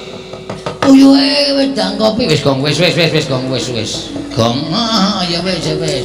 nggo neh. Ngaten, kula nek dipotol sae pripun? Ora usah wedi.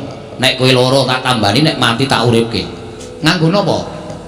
Ki tak peres metu banyune. Banyu sungut iki iso nggo nambani wong lara anu nguripke wong mati. Kuwi lampung ngono. Anu wae kok netral. Dhewe sing nggawa malah ora wira-wiri lho. Nek didadel pripun? Sapa sing aku nedel? Bagong. Kene kene kepruke sirahe kene. Iki ki ora pasangan e. Oh tak kira variasi e. Variasi dengkulmu ngedake mobil variasi ora. Wis ngono ya, Truk. Kowe aja wani. Kowe digapak-gapake manut ning kowe golek acara men Kakang Garwaca wedi karo kowe. Oh siap. Aku tak ambles bumi, nek kowe lara tak tambani, nek mati tak uripke. Mangke riyen. Nek sampeyan ambles bumi terus kula le nyeluk pripun wong kula ra iso ambles bumi kok. Bagong kon gedruk lemah ping 3. Oh nggih. Engko aku metu. Oh nggih, siap ya, Gong. Nah aku lara kowe gedruk lemah ping 3. Oke, nek perkara gedruk kok ndang. June nek Ora kuwi ora gedruk lagu. gedruk lemah ping 3. Oh iya. Wis ngono ya, Truk. Nggih. Aku tak ambles bumi. Oke. Wis Gong, pokoke beres awak dhewe bakal ora. Ngopo Bagong? Meng jajal kok, Mas. Asem ora. Angko nek ora metu, Ha iya. diwasne gedruk mempeng ora metu to. Lah ya isin aku. Ha iya. Wae dinteni nang ngene terus karo kanca. Heeh. Mbok kowe ganti sing biasa wae kono, Gong. Sing Bagong biar. Ora. Aku nganggo iki wae sumuk banget ya awane. Adem kaya ngene kok sumuk. Sumuk aku. Oh iya. Nek dinteni terus karo kanca tekan kene takoni apa wigantine. Mbok ora usah wedi, ku tak gedruke ping 3. Men Daranta Sena jedul. Ya.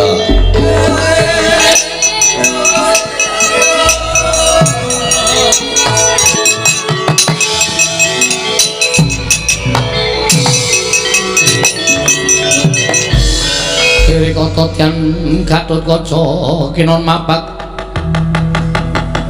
mapak karko suta teka pira Kresna Parta maneher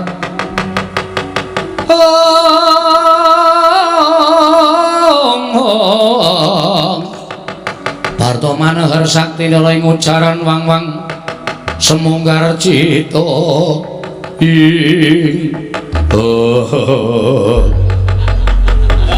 Ndara Gatut Kaca. Iya, Petruk. Enten apa karo aku mriki? Petruk, Nun. aku tekan kene pancen goleki karo kowe. Nek pun kepanggih, aku tak takon karo kowe Wangsulana, nggih. Kowe wani karo Sio Mandura ya. Oh nggih. Leres, lha pripun to?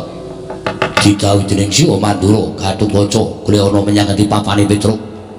Yen ora gelem bali, yen perlu sampurnakno, Petruk wis wani ngina karo wong Mandura. Wani gawe wiranging para punden Pandhawa, teka derajate Petruk wani karo Baladewa. Petruk, nun. Apa iki mbok tindakake kuwi gawe wiranging para punden Pandhawa? kula Gatotkaca isin duwe abdi kaya kowe. Kowe bali. Nek kula purun wangsul penak awakmu, nek boten purun wangsul mapano. Pancat pundhak tak gembol dasmu dina iki Petruk. Ing Jaja muntap leri retap duka yayasinipe. Netra kocak mondar andir. Oh. Nun sewu Den. Pangandika sampeyan sing keri dhewe niki wau kok teng ati kula rasane lara banget.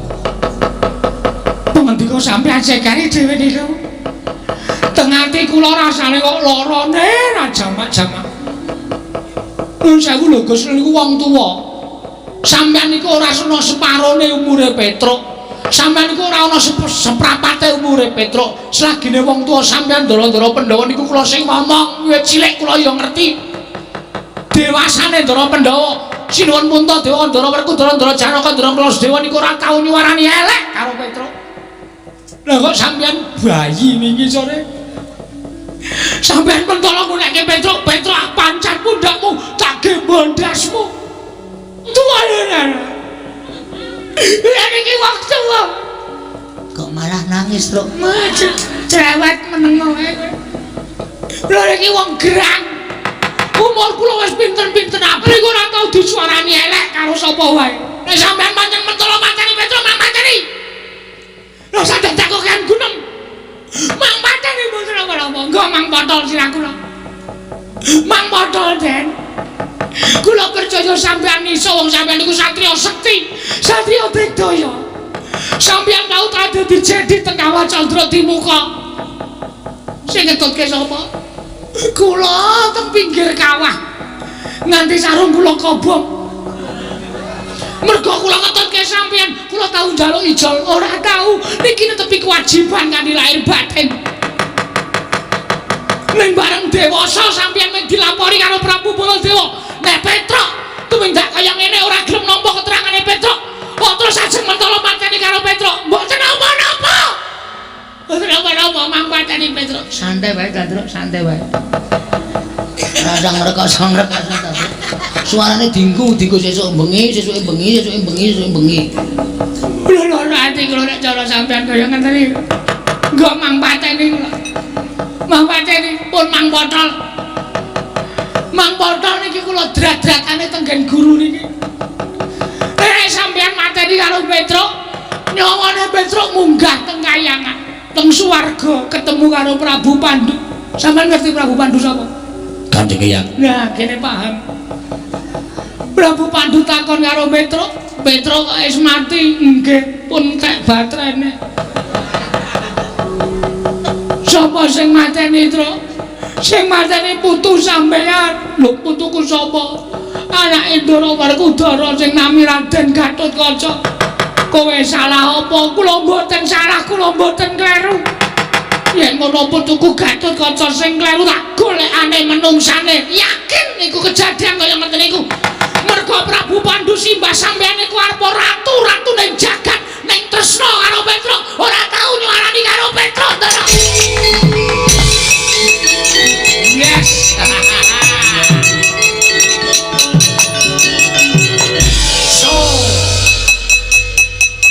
Sukses. Ayo. Ora kowe kok iso nangis ya, Truk? Ayo iso lho ya. Kowe iki biasane ra angel nangis. Anakmu mlebu rumah sakit kowe nanggap dangdut ya. Cengelmu ki ora. Ono anake mlebu rumah sakit kok nanggap dangdut ora.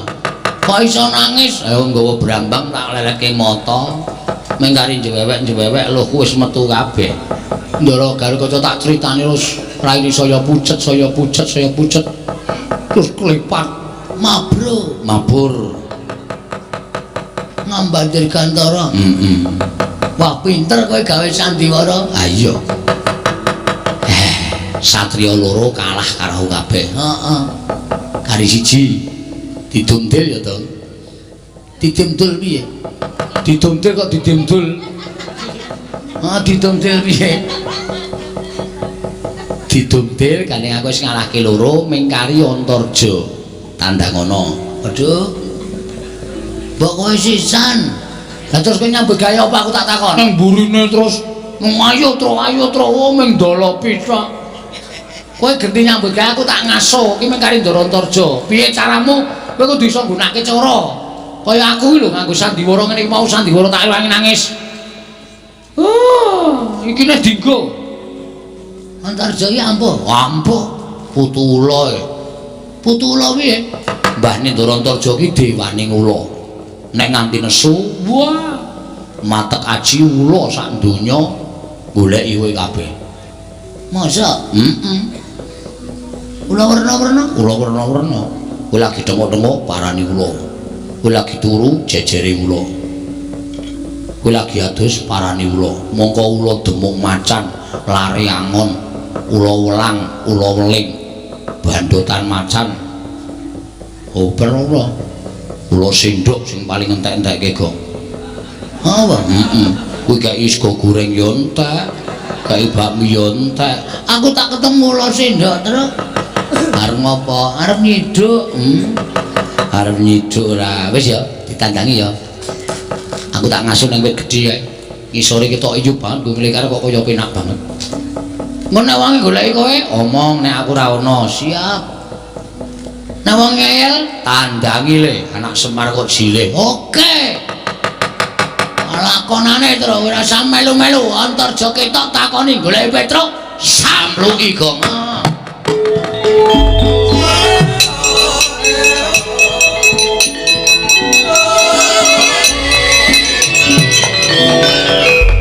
Papa keperanggul munggul ngayuda. Pawatnya bentar, pawatnya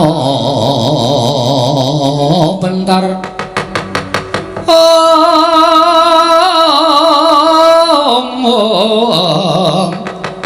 Kebawangnya mungkin ngalogo.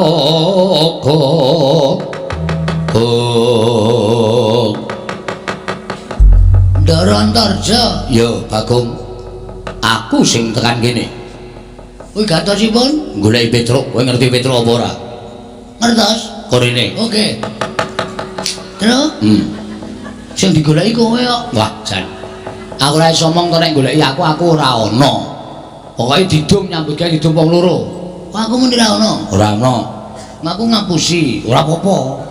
Aku dosa, tak sanggane. Ya. Petruk ora ana. Kowe guneman ning kono mau karo Petruk, aku krungu tak kandhani. Wah, Truk. Krungu ora ana wong tak pancal raine. Omong, nek iki swara radio. Oh iya. Swara radio. Radio ngendi? Kanca tani. Kanca tani kok omong-omongan. Kanca tani iki biasane uyon-uyon. Wah, Truk ngerti. Wah, jan aku suwe-suwe mumet lho, Gong. Nganu liyane kanca tani. Oh iya. Radio ngendi? Radione kanca-kanca. Lu tau urung ta kowe? Urung. Lagi anyaran kok. Petruk nendi? Ora ana. Mboten wonten. Sampeyan mriki ajeng napa? Goleki Petruk. Nek pun ketemu, Petruk tak bondo. Nek Petruk ora gelem, tak jiat. Nek Petruk wani, tak pateni. Macane Petruk. Iya. Ngopo dadak suluk barang men seniman padake. Katriku mulung mangrempak ing badya. Makiri runanggono.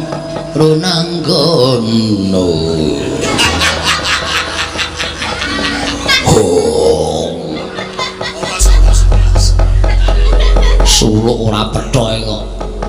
Sing penting wani. Petruk kok wenehke apa ora? Ora. Anggepe apa? Petruk iki kakangku e, Jo. Lho.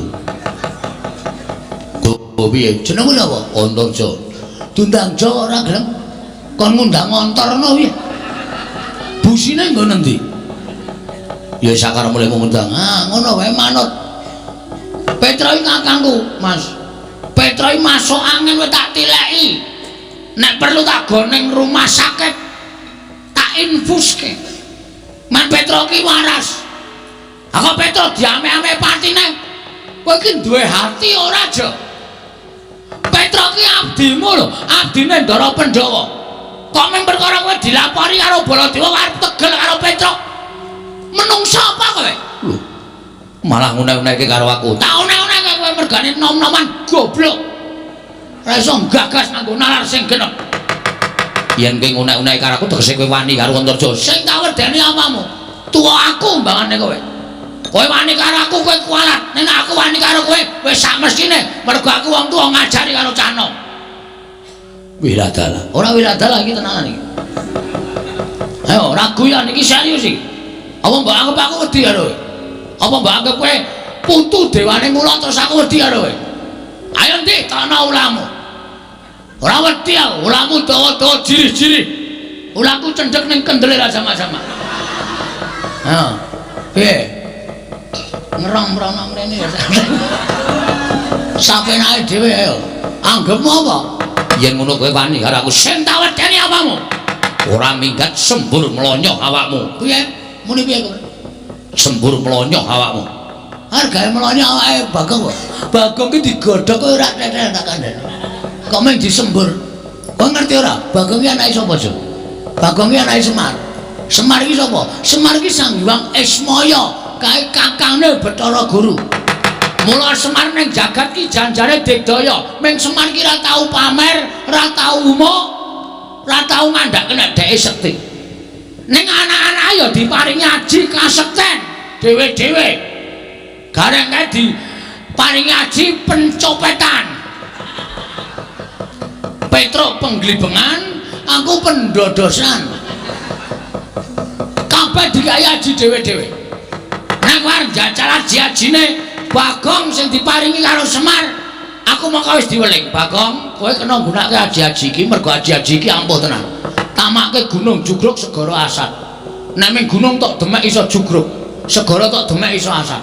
Lho, edan men pusakamu. Ora edan ampuh kok edan. Yo ampuh men pusakamu. Lho ampuh. Gunung tak demek wis jugruk kok. Ora tak demeki asat. Wis tak nggo nyoba bola-bali.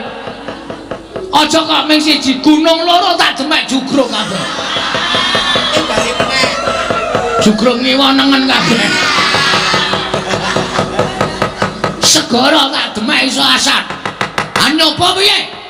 Matno. Waspadana. Waspadalah. Kelapa aku iki nek nganti wis murup abang, kowe mlayu ya aja. Mlayu sing ado. Mbangane engko tak demekke diadamu jemblong tekan geger. Aku ora ndek tanggung jawab nambani kowe lho. Nek kowe mati nek ana nesu Ndara Werkudara, mergo kowe tak kandhani ora nggugu. Hah? Paham ora ketak-ketik? Paham ora kata-kataku? Yo ngerti. Nah, iki saiki dimatke. Tak cedhake ngene main cethok. Tengah-tengah epek-epek iki nek abang. Kowe ndang lunga saka ngarepane Bagong. Nek nganti kowe ora lunga saka ngarepane Bagong, nek nganti ana apa-apa, ana berita Antarja meninggal dunia. Aku aja tok salahke. Mergo kowe tak kandhani wis ngeyel. Delok, lho ki Jo, wis kuning. Ki dilongkas mateng. Engko dilongkas abang, nek wis abang tak dumukke dadamu, ngono. Mati tenan aku ora tanggung jawab lho, Cok.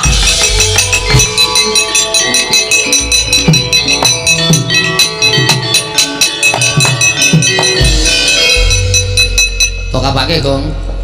Tak apusi. Kok saka kono kaya bungok-bungok banter banget. Ning ngapusi piye? Tak apusi epek-epekku ki matno, abang apa ora? Wah, kok glelek duwe epek-epek abang bareng. Apa tekan sesuk sore ya ora abang-abang. Wong jenenge kowe ngapusi kok. Aku dadi kono percaya, sajake epek-epekku iso malih tenan tur ning mbok dayane apa. Mripate Antarja iso mendelik terus. Tamake kowe brubut ngeleng ya terus. Tak uyuane ya aja.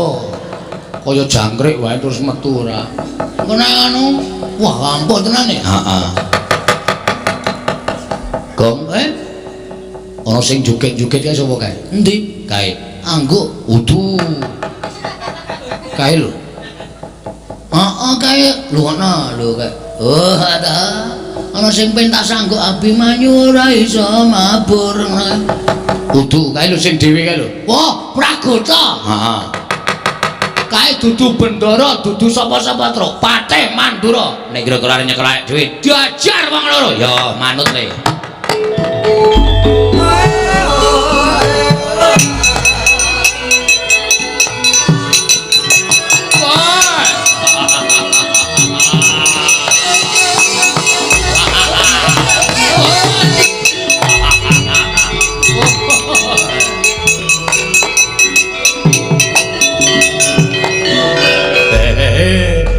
Oh, Raidan.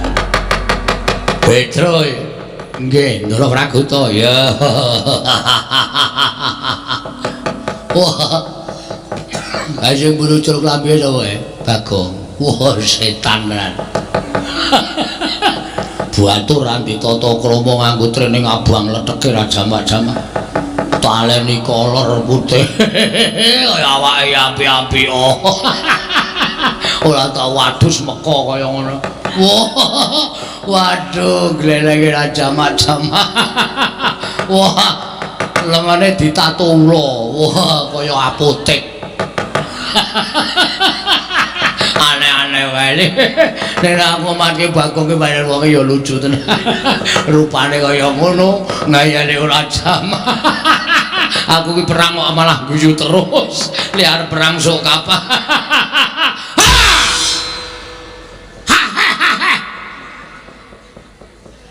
Ora getak ngono to, mancrawek kowe. Ki menungsa ya padake apa? Wah, nggri sing guya-guya kok bandem batak ora imo. Nesu. Getak ya ora galak malah lucu. Untune iki dijabutke. Wong getak kok untune iso mak. Untuk marpotol kok ngae. Kok dijabut kanggo ngono lho. Kanggo apa jenenge? Benang kae lho. Benang terus kon narik cah cilik. Tau tak coba copot sak gusine, Nduk. Ah gusine apa pasangan apa piye? Ah karang ya wis tuwa.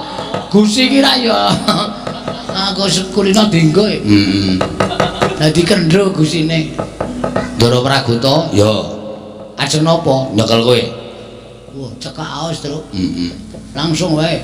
Cekelen nek gelem tak jotosi ngono. Cekelen nek gelem tak jotosi. Wah, lah setan, kowe demit, kowe demit.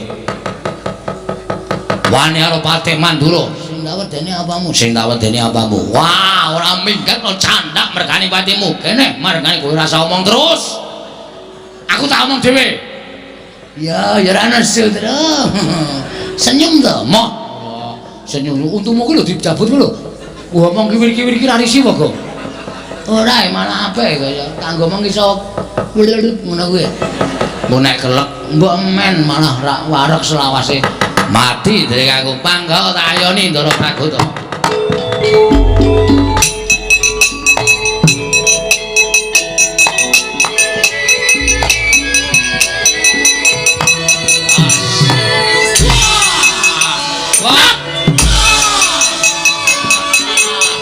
Ayo terus. Yo.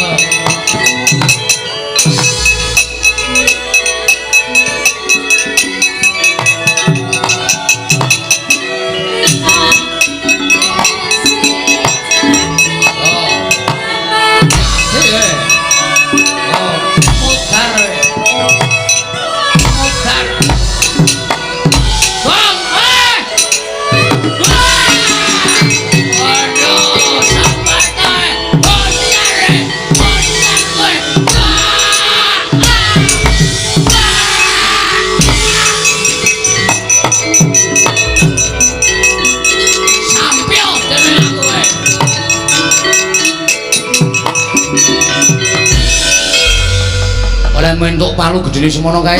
Perbaikan jalan e. Ngendi? Ngisor kono nyampil, Pak. Gotong gedhe, Pak.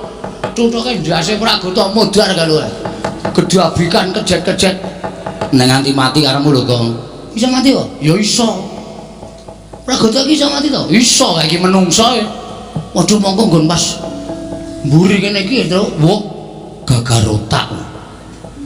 Nan kengko nek nganti cangkeme metu mbluke gagar otak berat. Terus pingsan, terus mati. Kowe goleki polisi. Kowe kok ora omong to, Tru? Mbok ora meden-medeni to. Wong lan uthuk meng lirik. Lirik apa? Wong saka kene krungu mak klothak ngono kok. Kae iki mau ki watu. Watu apa? Iki sing karepmu lho nek mati. Ora tanggung jawab lho. Wong perang kok mikir mati mbok men. Wis ora bakal tak pikir modar ya wis. Petro. Ponokan bangun ora minggat saka negara Ngamarta glandang negara dadi mati wae.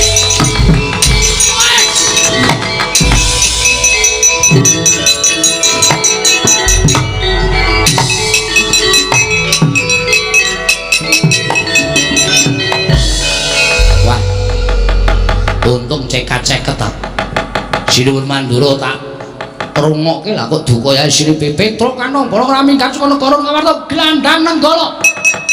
Brubut melayu. Waduh. Bagong mau piye ya? Monggo Bagong nek melayu ra iso banter mergo pupune gathuk. Monggo suarane mak bubuk. Waduh. Mati kowe, Gong. Lek melayu ora banter ketututan Ndara Baladewa. Bagong iki adine Petro nyol tampan ana nenggala. Terus modar kowe le.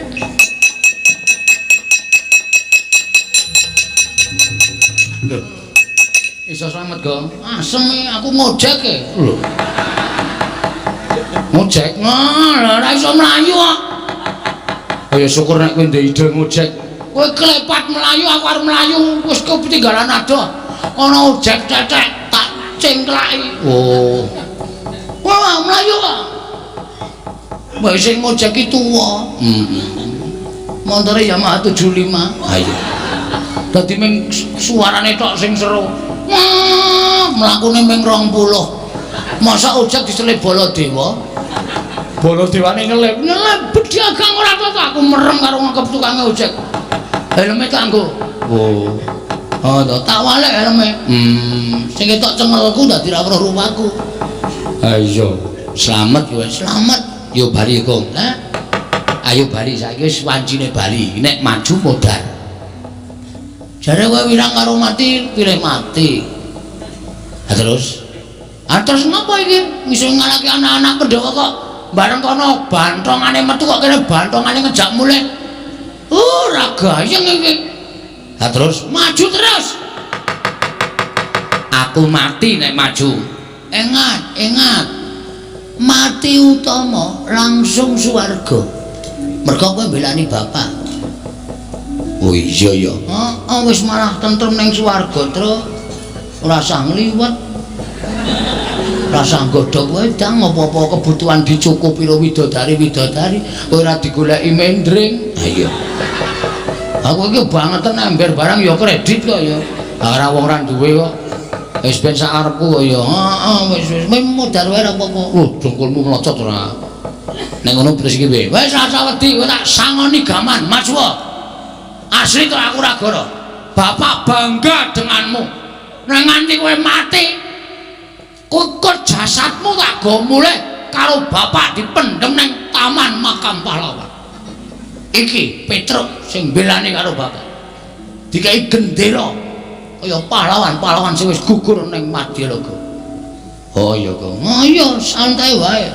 Wis dadi Taman Makam wis dipendhem ning Taman Makam Pahlawan, matimu petuk widodari ning elek-elek ya men. Elek-elek ya men. Munggah ning kayangan. Mandi ning swarga, golekno gaman. Hah? Golekno gaman. Arep apa? Arep maju. Ngono kuwi cah kendel mati kok wedi. Apa? Mau HP ku mati tak ces urip meneh kok. Aku nak HP, aku menungso ya. Oh iya, Dik. Yo, majunya terus. Kok bendo? Apa? Milihmu apa omong? Sing nang ndi ki tenggolo ki ya ganti. Aku memang kurang manut piye ta, Tru? Ya, sewake ngono bakul glugu. Ha iki rada gleleng. Ha iya. Cacah Baladewa. Heeh. Pres wis dadi sewalang-walang. Nek ra aku mati sik. Mulane kowe ndisiki aja keri. Oh iya. Titip dompetku, Gong. Hah? Titip dompetku. Kene balekno bojoku ya. Engko nek nganti aku 3 dina ora bali, kon nyelameti 3 dina tekan nyewu. Aku mati. Oke. Ya. Anakku sing barep lanang kae arep lulus SMA. Sesuk lebokno ning perguruan tinggi. Lah sak tinggi-tinggi kok nek tiba ngrekoso. Ku sik perguruan tinggi lho, fakultas. Kowe iki piye ta terus ora ketekan SMA kon fakultas. Fakultas kuwi jurusan. Kena udu. Pokoke ngono universitas. Oh lah maksudku ngono kuwi ora sing intelek omongane. Oh iya. Wis kana maju ana? Ya. Taman iki ya kon. Taman yo gradi cengele bola tiba. Tugel del gulunge caca-caca. Ya. Mutilasi. Ya. Ayo, ambo Suramarata, Jayawrata. Imbang yen padha-padha ya iki grajiku taman.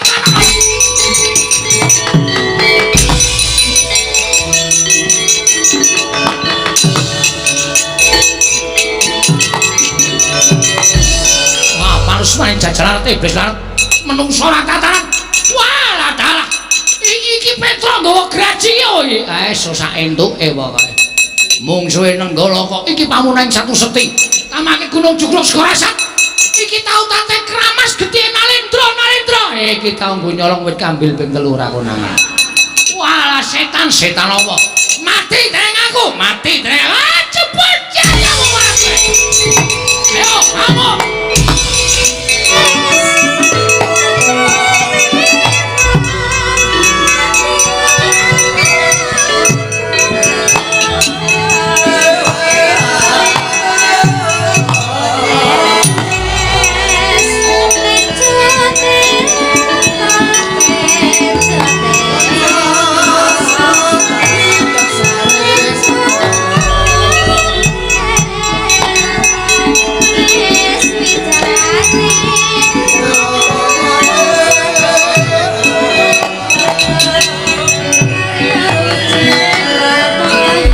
Bolopan mangung siring sata Kurawa kambahongke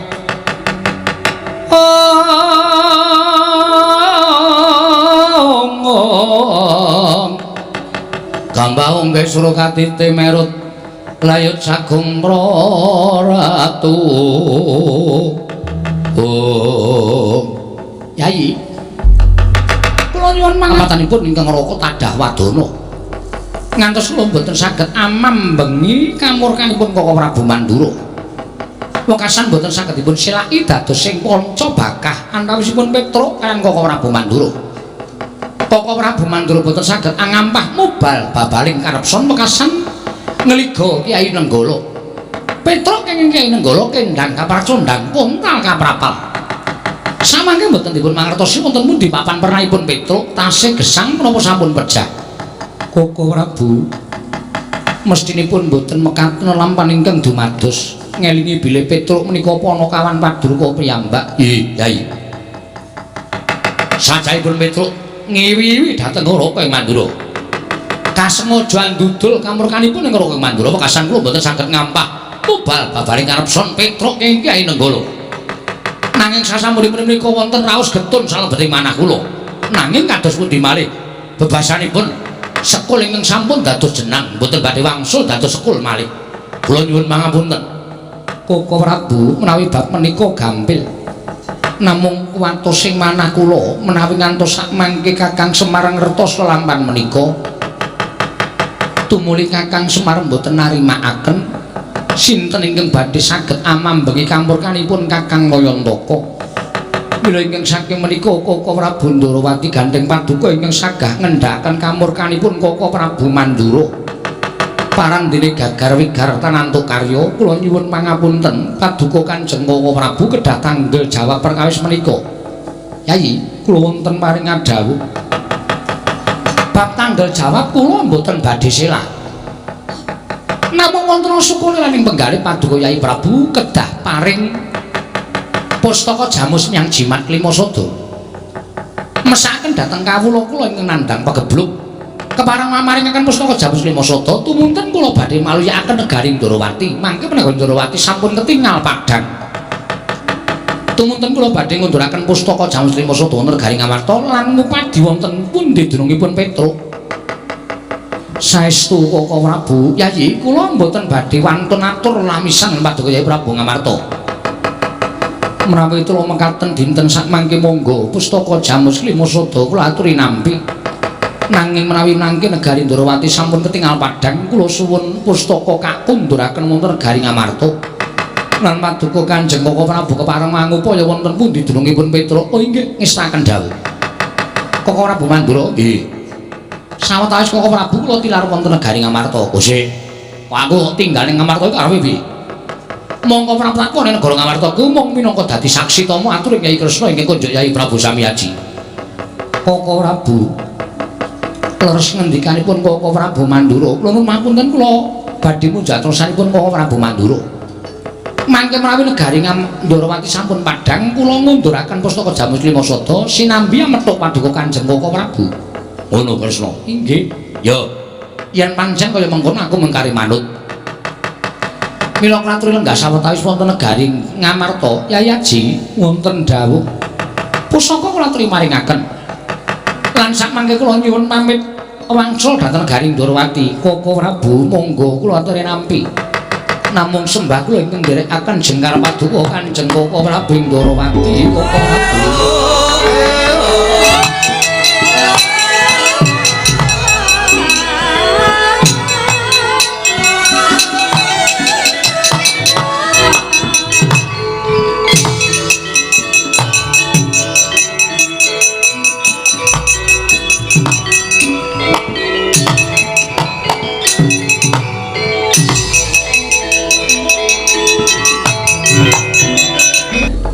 Iki para Pandhawa arah ngumpuk ana ing bangsal pengrawit.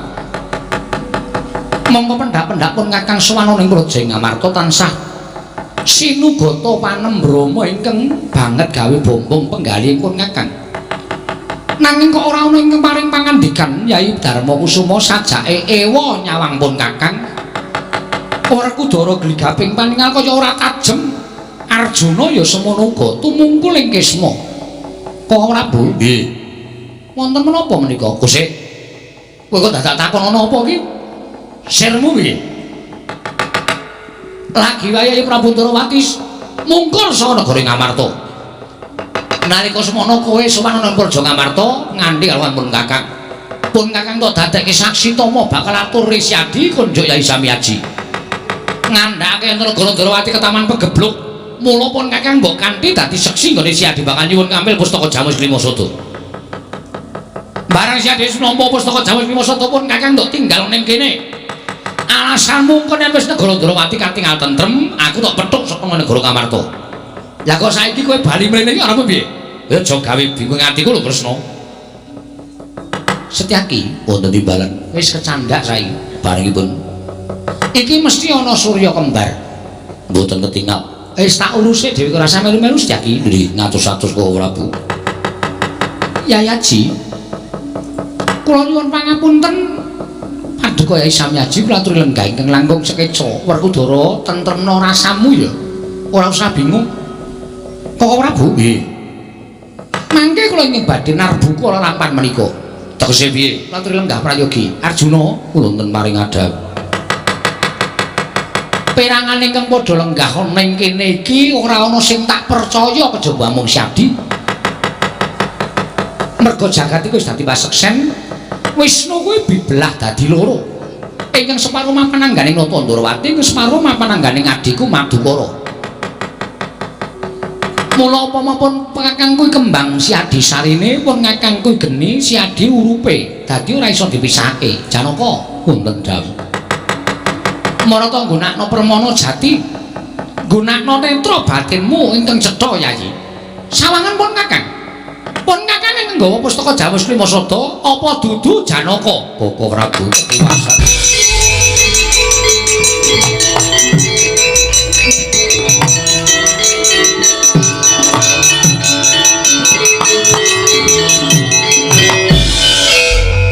Mboten kinten babar pisan. Bilih negari Ngamarta kedatengan Drujana ingkang membuh paduka Kanjeng Koko Prabu tumuli nyidra pustaka Jamus miang jimat kelima sada.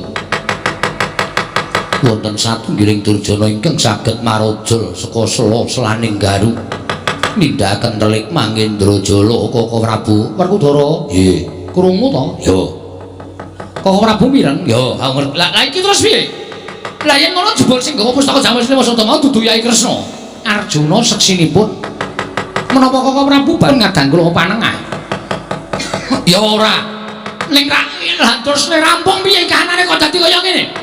Werkudara kowe aja meneng wae Werkudara.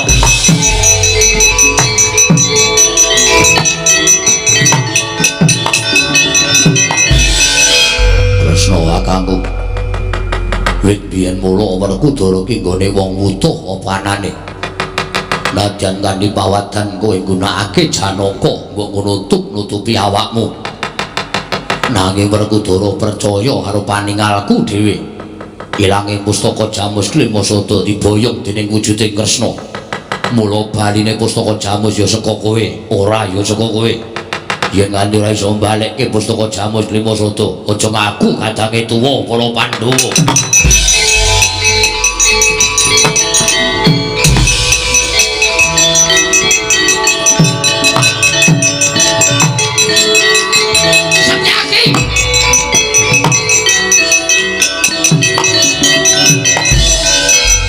Arep metu gondeli Kakang Kresna wonten maring adhawu. Tak pikir-pikir Werkudara ki arep wong mloho ning ucape sarwa bener. Mula aku ya ngertine sing nggawa Ratu Ndarawati wujude Kresna.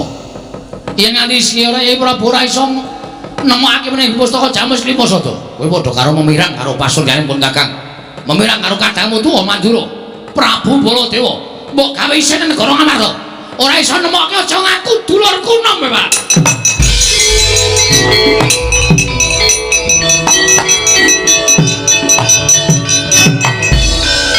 Koko Prabu.